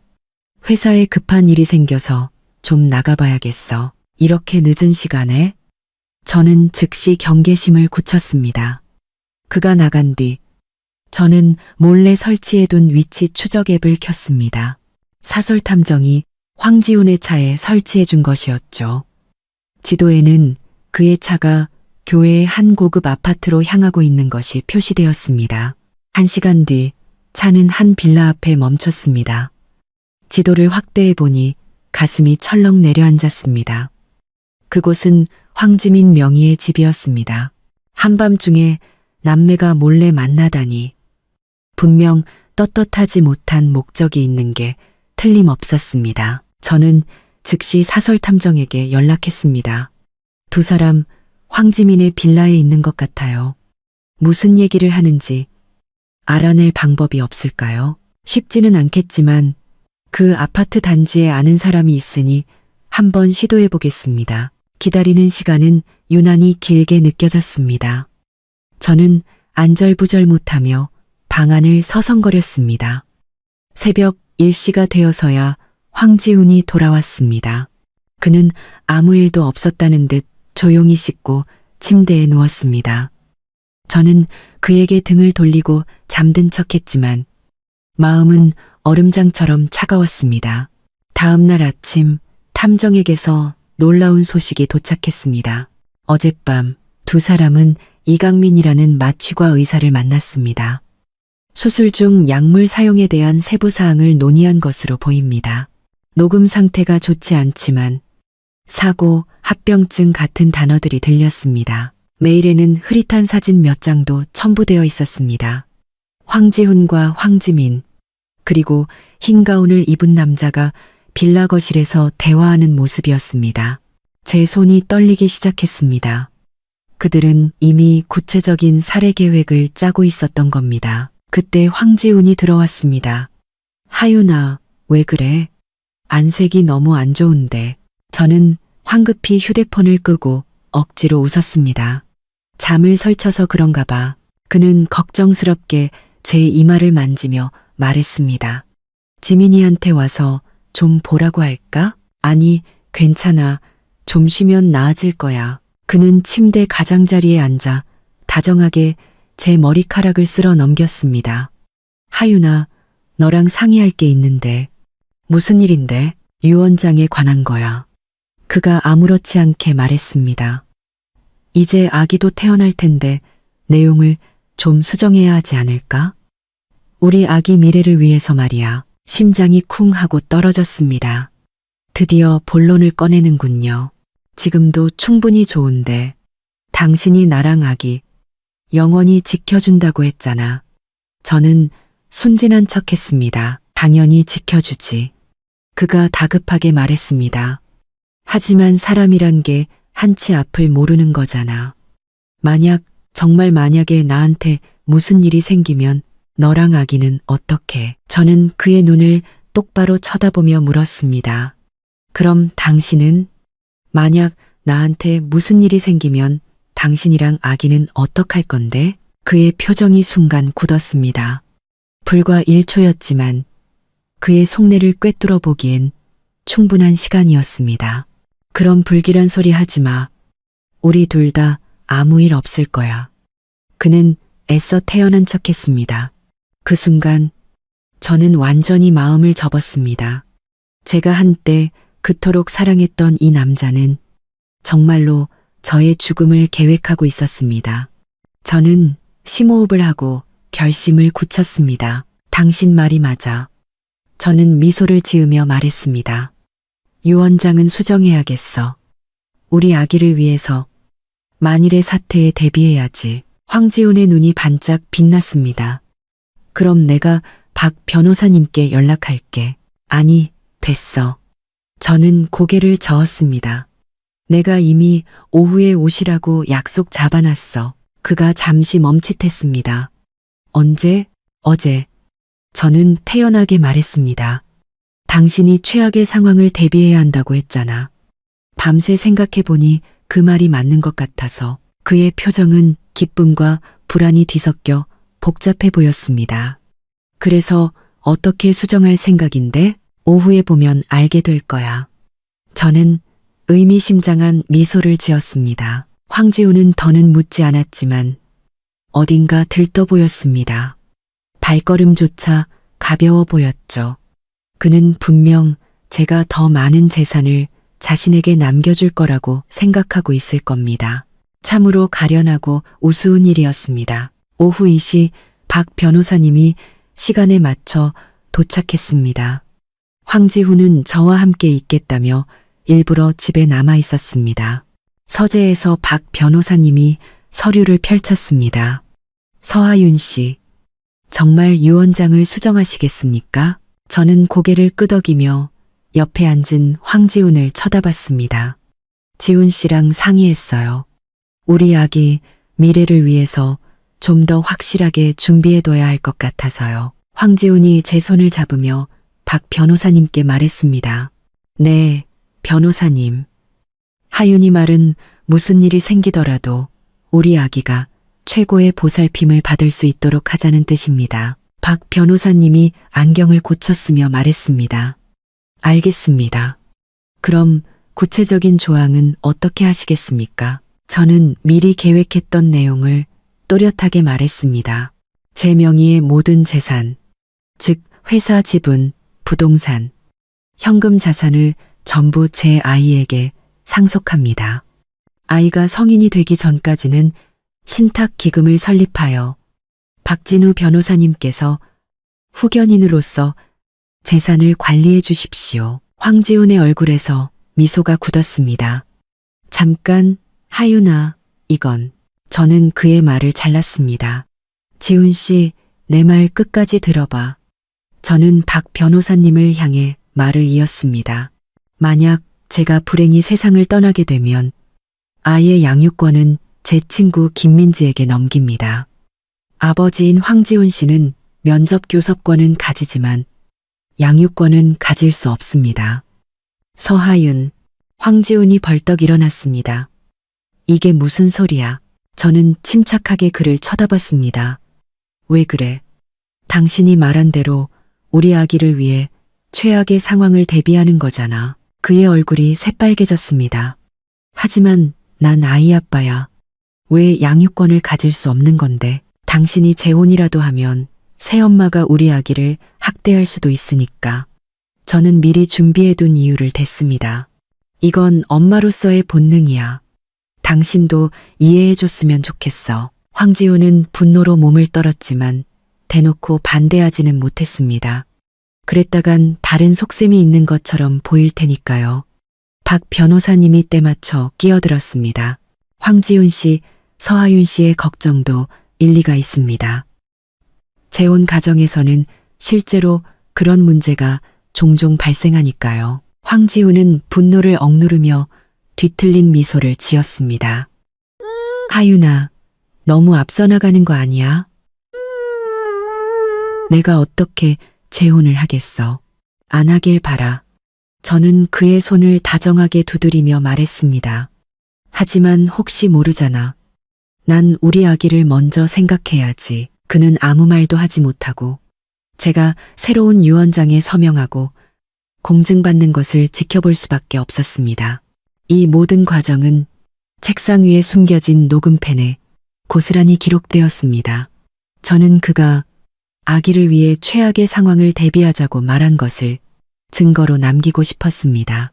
이것은 훗날 중요한 증거가 될 것입니다. 유언장 공증이 끝나자 황지훈은 핑계를 대고 서둘러 집을 나갔습니다. 분명 황지민과 대책을 논의하러 갔을 겁니다. 박 변호사님이 서류를 챙기며 걱정스럽게 저를 보았습니다. 하윤아, 이렇게 하면 저들을 자극하게 될 텐데. 알아요. 저는 고개를 끄덕였습니다. 하지만 저들이 초조해할수록 더 쉽게 꼬리를 밟힐 거예요. 박 변호사님이 한숨을 쉬었습니다. 부디 몸조심하렴. 저들이 궁지에 몰리면 무슨 짓을 할지 몰라. 그가 떠난 뒤 저는 창가에 서서 활짝 핀 장미를 바라보았습니다. 폭풍우가 몰려오고 있었습니다. 하지만 저와 아이의 목숨을 위해 저는 끝까지 싸워야만 했습니다. 휴대폰이 진동했습니다. 사설 탐정에게서 온 메시지였습니다. 마치과 의사 이강민이 거에게 도박 빚을 졌다가 최근에 대부분을 갚은 사실을 확인했습니다. 자금 출처는 황지민의 차명 계좌입니다. 진실은 점점 더 명확해지고 있었습니다. 그들은 마취과 의사를 매수해서 수술 중에 사고를 일으키려 했던 겁니다. 저는 답장을 보냈습니다. 계속 증거를 수집해 주세요. 자금 흐름과 통화 기록에 집중해서요. 휴대폰을 내려놓고 저는 배를 쓰다듬었습니다. 아가, 걱정 마. 엄마가 지켜줄게. 해질녘 황지훈이 돌아왔습니다. 그의 얼굴은 잿빛처럼 어두웠지만 그는 여전히 다정한 척하며 제게 저녁을 차려주었습니다. 하윤아, 오늘 피곤했지? 네가 제일 좋아하는 생선 맑은탕 끓였어. 저는 뽀얀 국물의 탕을 보며 강한 직감을 느꼈습니다. 이 탕, 마시면 안 돼. 나 화장실 좀 먼저 다녀올게. 저는 자리에서 일어났습니다. 화장실에서 저는 몰래 은수저를 꺼냈습니다. 아버지가 살아계실 때 독을 감지할 수 있다며 주신 선물이었습니다. 식탁으로 돌아와 황지훈이 한눈 파는 사이에 은수저를 탕에 담갔다 뺐습니다. 수저 끝이 희미하게 검게 변해 있었습니다. 순간 온몸에 피가 멎는 듯 했습니다. 그들은 수술날까지 기다릴 여유도 없이 당장 저를 해치려 하고 있었던 겁니다. 은수저 끝의 검은 얼룩은 제 마음에 떨어진 먹물처럼 순식간에 차가운 공포로 번져나갔습니다. 그들은 수술날까지 기다릴 인내심조차 없었던 겁니다. 저는 가슴 속에서 휘몰아치는 공포를 억누르며 아무렇지 않은 척 그릇을 엎질렀습니다. 어머나, 저는 소리쳤습니다. 그릇이 바닥에 떨어져 산산조각 났고 생선탕이 사방으로 튀었습니다. 황지훈이 벌떡 일어났습니다. 왜 그래? 되지 않았어? 그의 걱정은 너무나도 진짜 같아서 검게 변한 은수저만 아니었다면 저는 또다시 속아 넘어갈 뻔했습니다. 아니, 괜찮아. 손이 미끄러졌나 봐. 당신이 힘들게 끓여준 건데 아까워서 어떡해. 저는 억지로 웃었습니다. 그의 눈빛에 스쳐 지나가는 실망감을 저는 놓치지 않았습니다. 하지만 그는 곧 걱정스러운 표정으로 그걸 감췄죠. 국은 괜찮아. 당신이 안 다쳤으면 됐어. 내가 다시 떠다 줄게. 아니, 됐어. 저는 황급히 그를 말렸습니다. 갑자기 입맛이 없네. 오늘 너무 피곤해서 그런가 봐. 황지훈은 저를 잠시 쳐다보더니 이내 고개를 끄덕였습니다. 그래, 그럼 일찍 쉬어. 이건 내가 치울게. 그가 쪼그려 앉아 그릇 조각을 줍는 뒷모습을 보며 제 가슴은 찢어질 듯 아팠습니다. 제가 한때 모든 것을 바쳐 사랑했던 그 남자가 이제는 저를 죽이려 하고 있었습니다. 그날 밤 저는 잠든 척했지만 사실 뜬 눈으로 밤을 새웠습니다. 작은 소리 하나에도 심장이 철렁 내려앉았죠.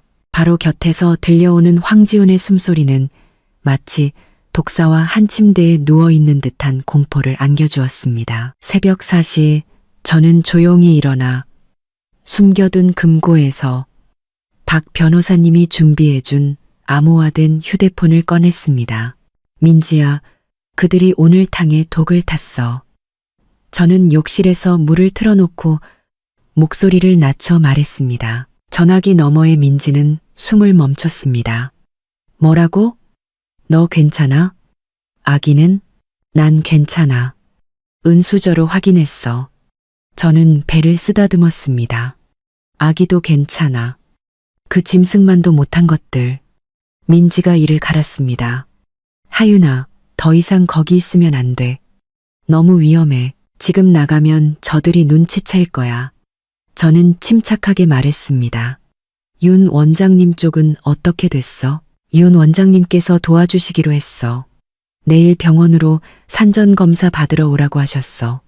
사실은 너랑 직접 만나서 얘기하시려고. 윤태준 원장님은 아버지의 절친한 친구이자 제가 어릴 때부터 저를 봐주신 분입니다. 인화종합병원은 저희 집안에서 많은 투자를 한 곳이기도 해서 그분은 절대적으로 믿을 수 있는 분이었죠. 알았어. 내일 핑계를 대고 가볼게. 저는 잠시 말을 멈췄다가 덧붙였습니다. 민지야, 그리고 한 가지 더. 식품 성분을 분석해 줄 만한 곳 좀 알아봐 줄 수 있어. 그 생선탕 분석해 보고 싶어. 알았어.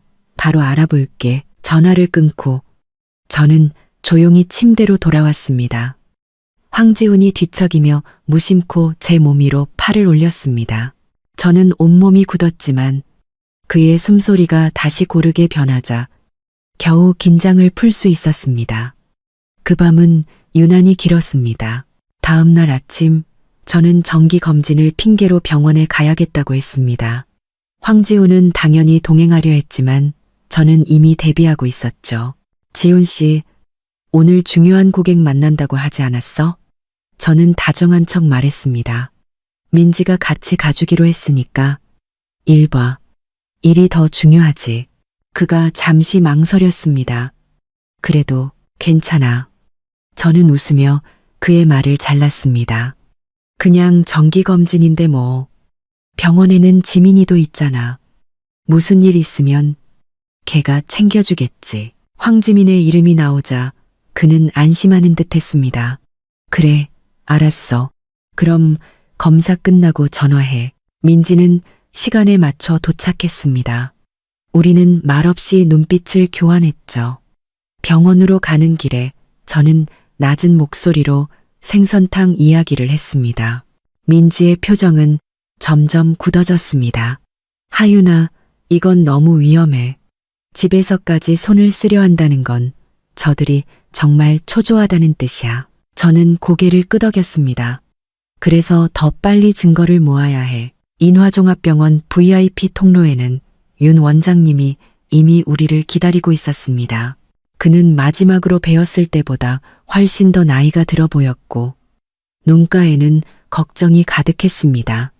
하윤아. 그는 저를 안으며 목이 메인 소리로 말했습니다. 네. 아버지가 이걸 아시면. 원장님, 이제 믿을 분은 원장님밖에 없어요. 저는 눈물을 억지로 참았습니다. 윤 원장님은 우리를 병원 내의 한 비밀 공간으로 안내했습니다. 벽에는 아버지의 사진이 걸려 있었습니다. 아버지의 온화한 얼굴을 보니 눈시울이 뜨거워졌습니다. 하윤아, 민지한테 이야기는 다 들었다. 윤 원장님의 표정은 엄숙했습니다. 황지민 과장, 최근 행동이 확실히 이상하더군. 마취과와 수술실 직원들을 자주 접촉하고 있어. 그는 근무표를 하나 보여주었습니다. 이것 봐라. 이게 황 과장이 새로 짠 수술팀 명단이다. 명단에는 병원의 최고 실력자들만 모여 있었지만 한 이름이 눈에 띄었습니다. 이강민. 도박빚을 졌던 그 마취과 의사였습니다. 이 사람. 저는 이강민의 이름을 가리켰습니다. 문제가 있어요. 윤 원장님이 고개를 끄덕였습니다. 나도 의심하고 있다. 최근에 갑자기 큰 빚을 갚았고 황 과장과 아주 가깝게 지내더군. 수술 날짜는 원래 다음 주 수요일이었죠? 제가 물었습니다. 원래는 그랬지. 그런데 황 과장이 어제 갑자기 이번 주 금요일로 앞당겨 달라고 하더구나. 윤 원장님이 저를 보며 말했습니다. 이유는 태아가 너무 커서 빨리 수술해야 한다는 거였어. 오늘은 이미 수요일. 그들은 계획을 이틀이나 앞당긴 것이었습니다. 민지가 벌떡 일어났습니다. 이건 분명 우리가 손 쓸 틈을 주지 않으려는 속셈이에요. 저는 억지로 침착함을 유지했습니다. 원장님, 수술 날짜를 미룰 수는 없을까요? 윤 원장님은 잠시 고민했습니다. 병원 인증 평가를 핑계로 모든 선택적 수술을 다음 주로 미루라고 할 수는 있다. 하지만 황 과장이 응급 상황이라고 우기면 나도 막기 어려워. 비밀 공간은 침묵에 잠겼습니다. 그때 제 휴대폰이 진동했습니다. 사설 탐정에게서 온 메시지였습니다. 중요한 사실 발견. 황지훈 씨가 3개월 전 서하윤 씨 명의로 거액의 상해보험에 가입했습니다. 수혜자는 본인이며 수술 중 사고도 보장되는 특약이 포함되어 있습니다. 저는 휴대폰을 윤 원장님과 민지에게 보여주었습니다. 세 사람 모두 얼굴이 하얗게 질렸습니다. 그랬구나. 민지가 외쳤습니다.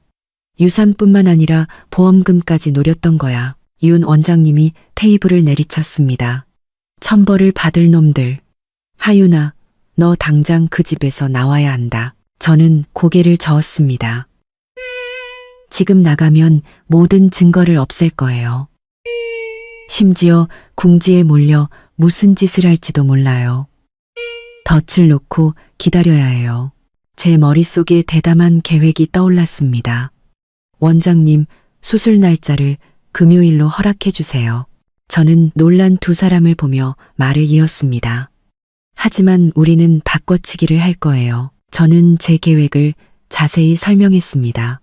겉으로는 수술에 동의하는 척하지만 실제로는 수술 전날 밤에 제가 사라져 윤 원장님의 보호 아래 숨는 것입니다.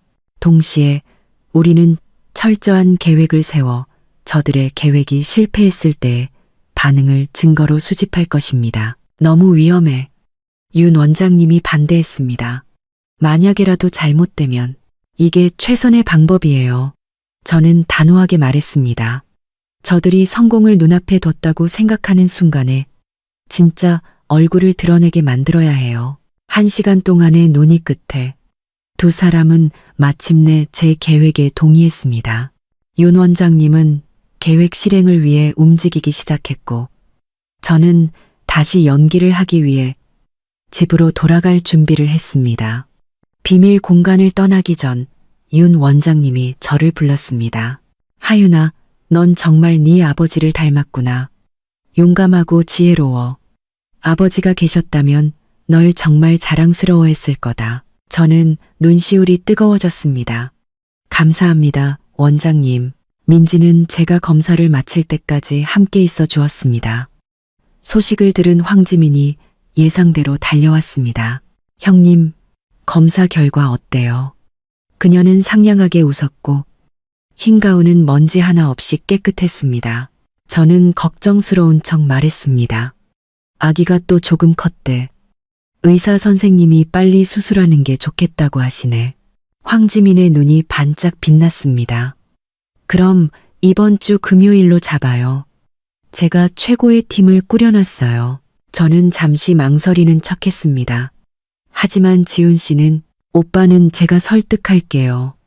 그녀는 다급하게 제 말을 잘랐습니다. 형님 안전이 제일 중요하죠. 저는 그녀의 눈을 보며 물었습니다. 지민아, 수술. 정말 안전한 거지? 나 좀 무서운데. 그녀는 제 손을 잡았습니다. 그 목소리는 너무나도 진심 어리게 들려서 소름이 돋을 정도였습니다. 걱정 마세요, 형님. 제가 직접 지켜볼 건데요. 절대 아무 일 없을 거예요. 절대적으로 내가 죽게 만들겠다는 거겠지. 저는 속으로 냉소하며 겉으로는 안심한 척했습니다.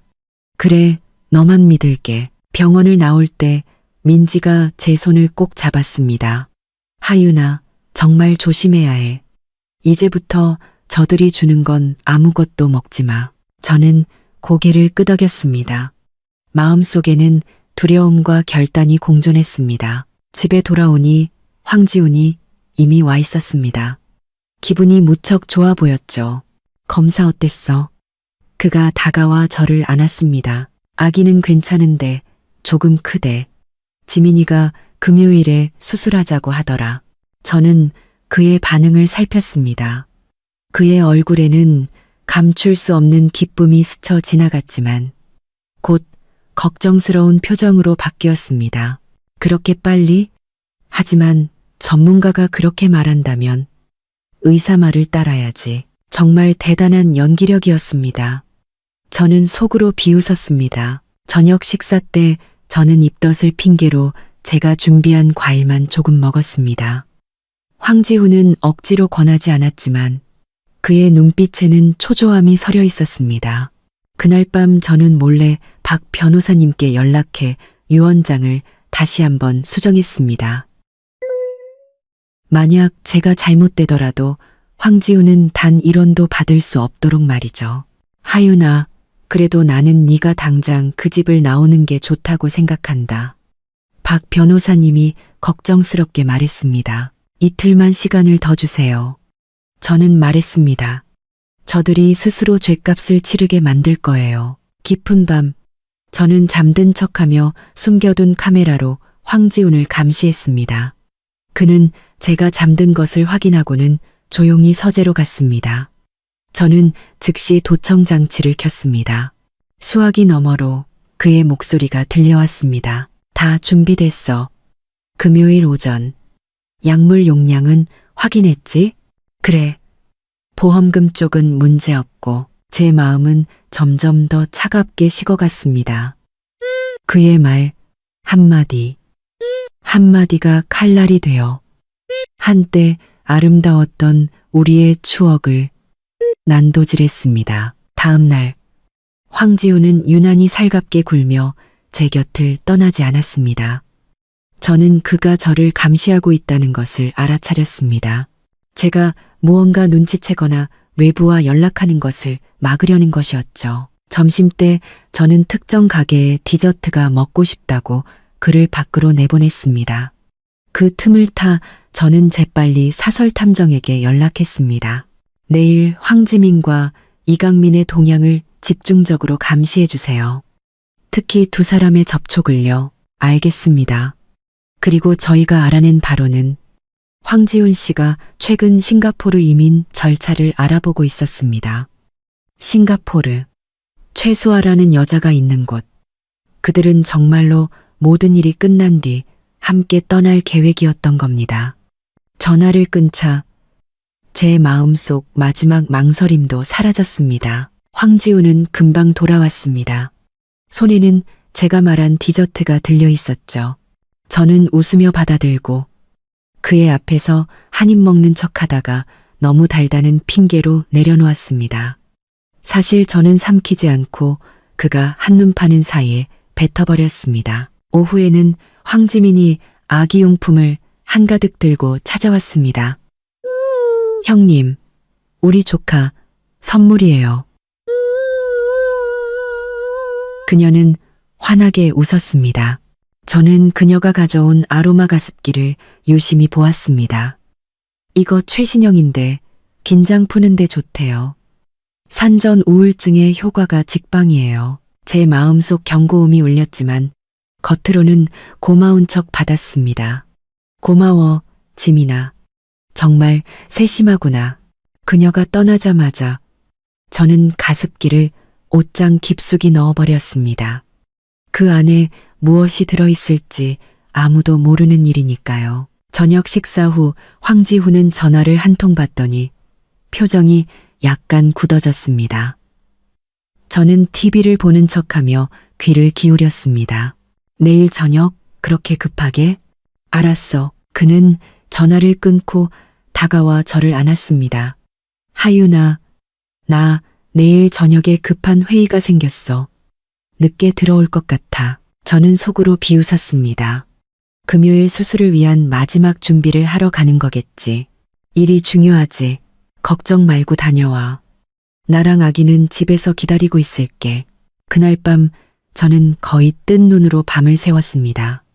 곁에 누운 남자의 숨소리를 들으며 만감이 교차했습니다. 내일은 목요일, 계획 실행의 날이었습니다. 아침에 황지훈은 유난히 다정했습니다. 제게 푸짐한 아침상을 차려주고는 아쉬운 듯이 출근했습니다. 그가 떠나자마자 저는 즉시 움직이기 시작했습니다.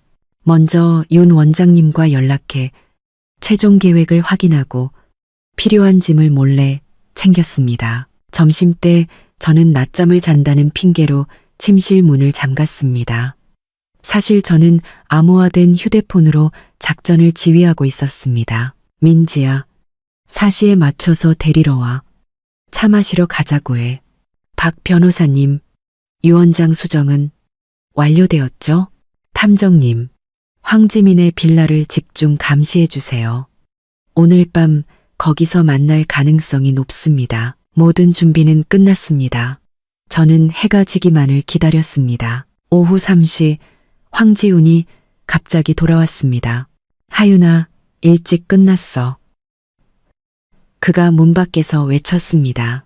저는 깜짝 놀라 황급히 휴대폰을 숨겼습니다. 나 옷 갈아입고 있어. 금방 나갈게. 심장이 미친 듯이 뛰었습니다. 왜 갑자기 돌아온 거지? 무언가 눈치챈 걸까? 제가 침실에서 나오자 그는 문 앞에 서 있었습니다.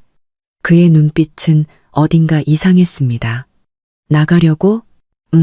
민지가 오후에 차 마시자고 해서 출산 전 마지막으로 보는 거라고 하네. 저는 최대한 자연스럽게 말했습니다. 그는 저를 잠시 쳐다보더니 갑자기 웃었습니다. 그래? 그럼 내가 데려다 줄게. 가슴이 철렁했습니다. 아니, 됐어. 민지가 데리러 온대. 괜찮아. 나도 어차피 할 일 없는데. 그는 완강했습니다. 의심을 사지 않기 위해 저는 거절할 수 없었습니다. 민지에게 몰래 메시지를 보내 계획 변경을 알려야 했습니다. 차 안의 공기는 이상하리만치 조용했습니다. 황지우는 백미러로 저를 힐끔힐끔 쳐다봤습니다. 눈빛은 복잡해 보였죠.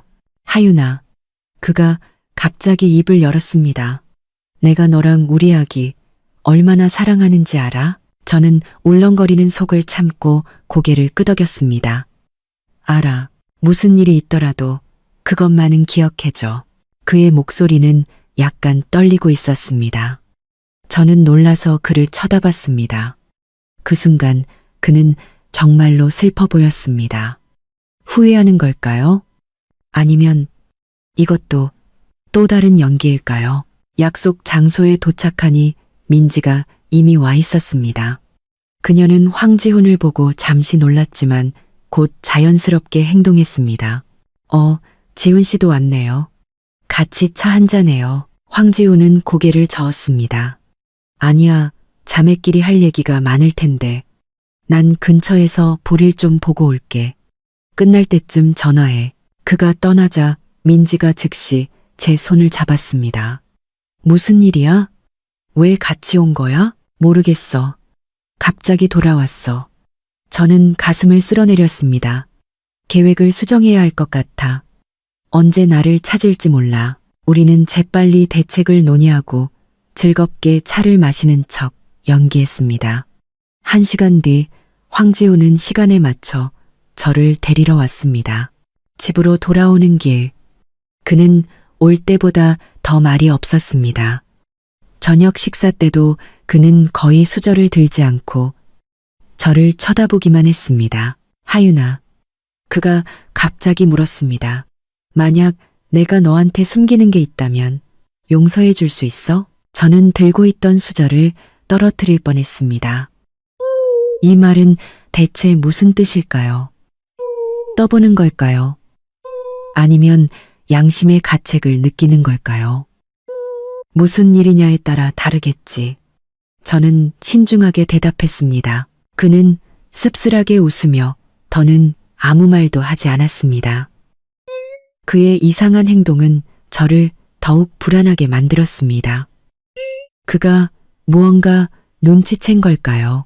아니면 계획이 바뀐 걸까요? 밤 9시 그는 예상대로 전화를 받고 나갈 채비를 했습니다. 떠나기 전 그는 오랫동안 저를 안아주고 이마에 입을 맞췄습니다.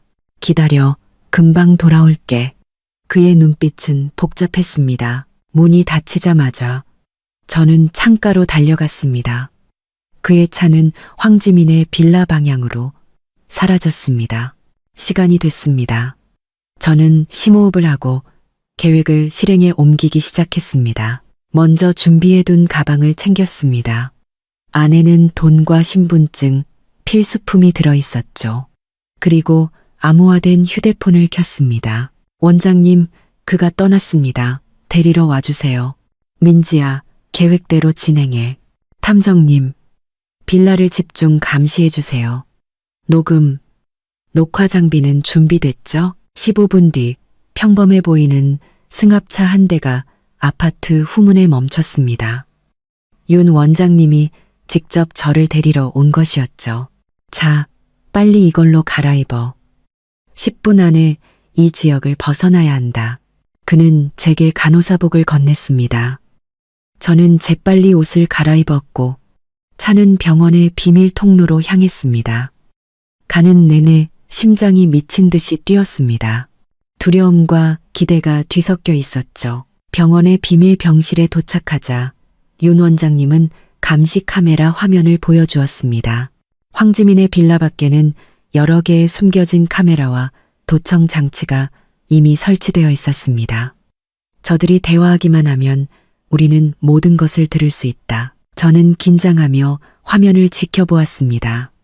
밤 10시 30분 황지훈의 차가 빌라 앞에 나타났습니다.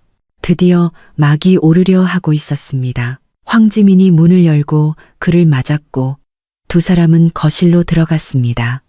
그곳에는 이미 또 다른 사람이 기다리고 있었습니다. 마취과 의사 이강민이었습니다. 다 준비됐어. 황지민의 목소리가 도청 장치를 통해 들려왔습니다. 황지훈이 고개를 끄덕였습니다.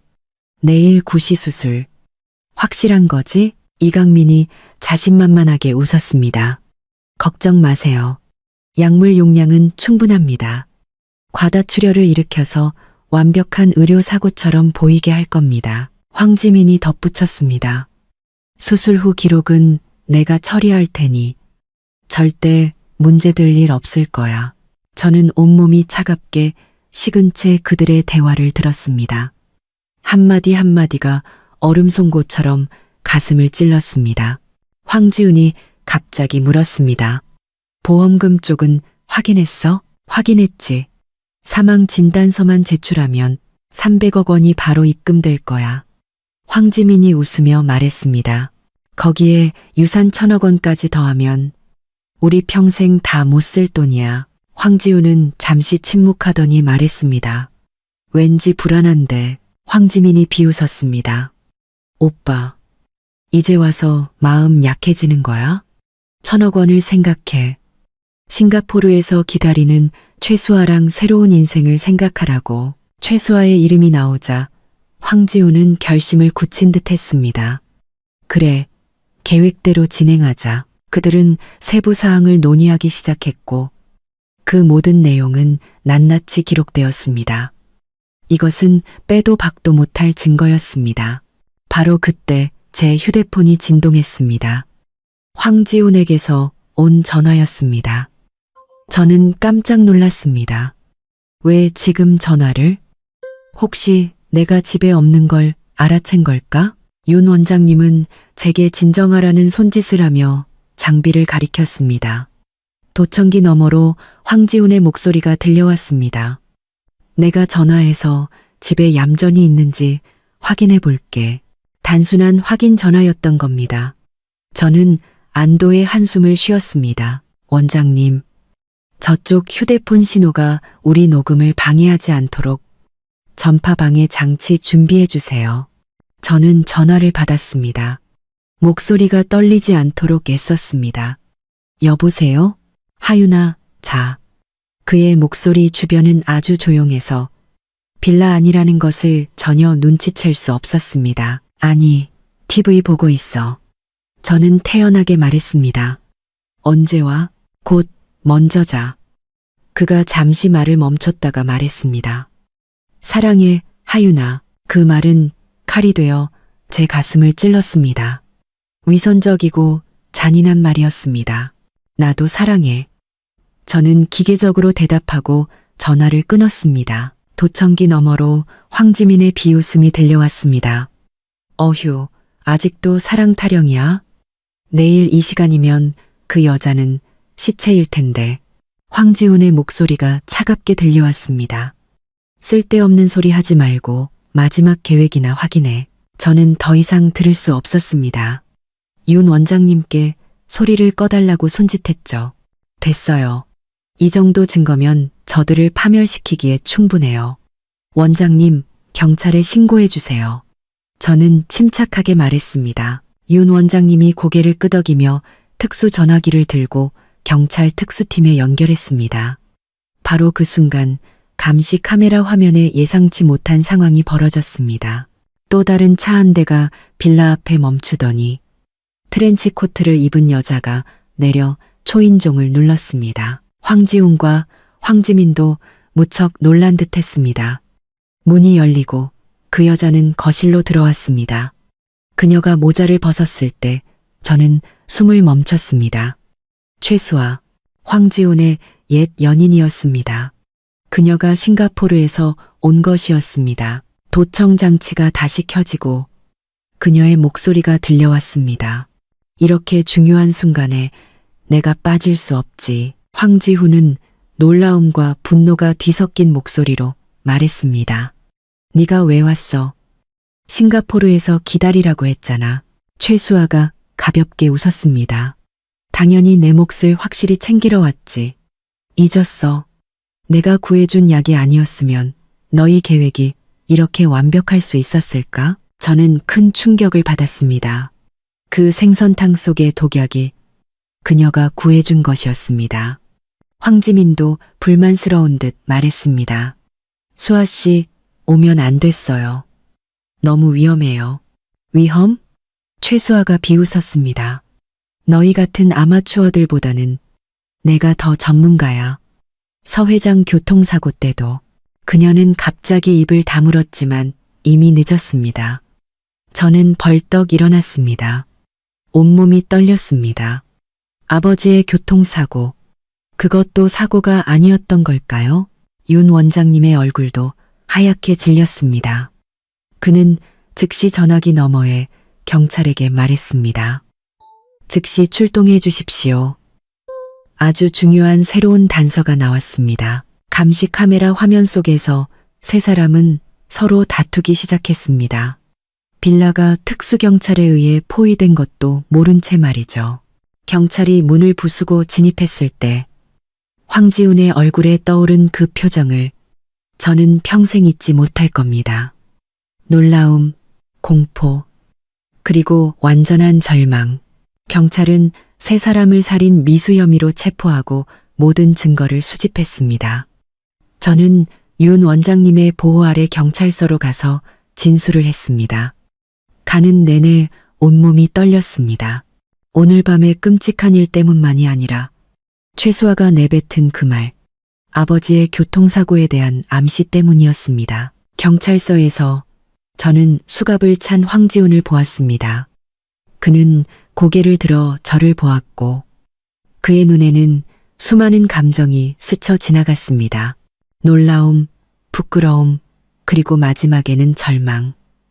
저는 그를 차갑게 바라보았습니다. 마음속에는 승리의 기쁨 대신 끝없는 슬픔만이 가득했습니다. 진술을 마치고 나오니 날이 밝아오고 있었습니다. 민지와 박 변호사님이 달려와 저를 꼭 안아주었습니다. 끝났어, 하윤아. 이제 다 끝났어. 민지가 흐느끼며 말했습니다. 저는 고개를 저었습니다.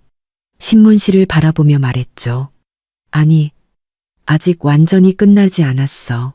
최수아의 그 말은 제 마음에 밝힌 가시화도 같았습니다. 아버지의 교통사고, 반드시 진실을 밝혀내야 했습니다. 하지만 그 전에 저와 아이의 안전부터 확보해야 했습니다. 저는 경찰의 보호 아래 병원의 특실로 돌아왔습니다. 침대에 누워 뱃속의 아기를 쓰다듬으며 마침내 눈물을 흘렸습니다. 죽어버린 사랑을 위해, 부서진 신뢰를 위해, 그리고 새로 시작해야 할 용기를 위해. 아가, 엄마가 해냈어. 우리 이제 안전해. 하지만 저는 알고 있었습니다. 이 싸움은 이제 막 시작되었을 뿐이라는 것을.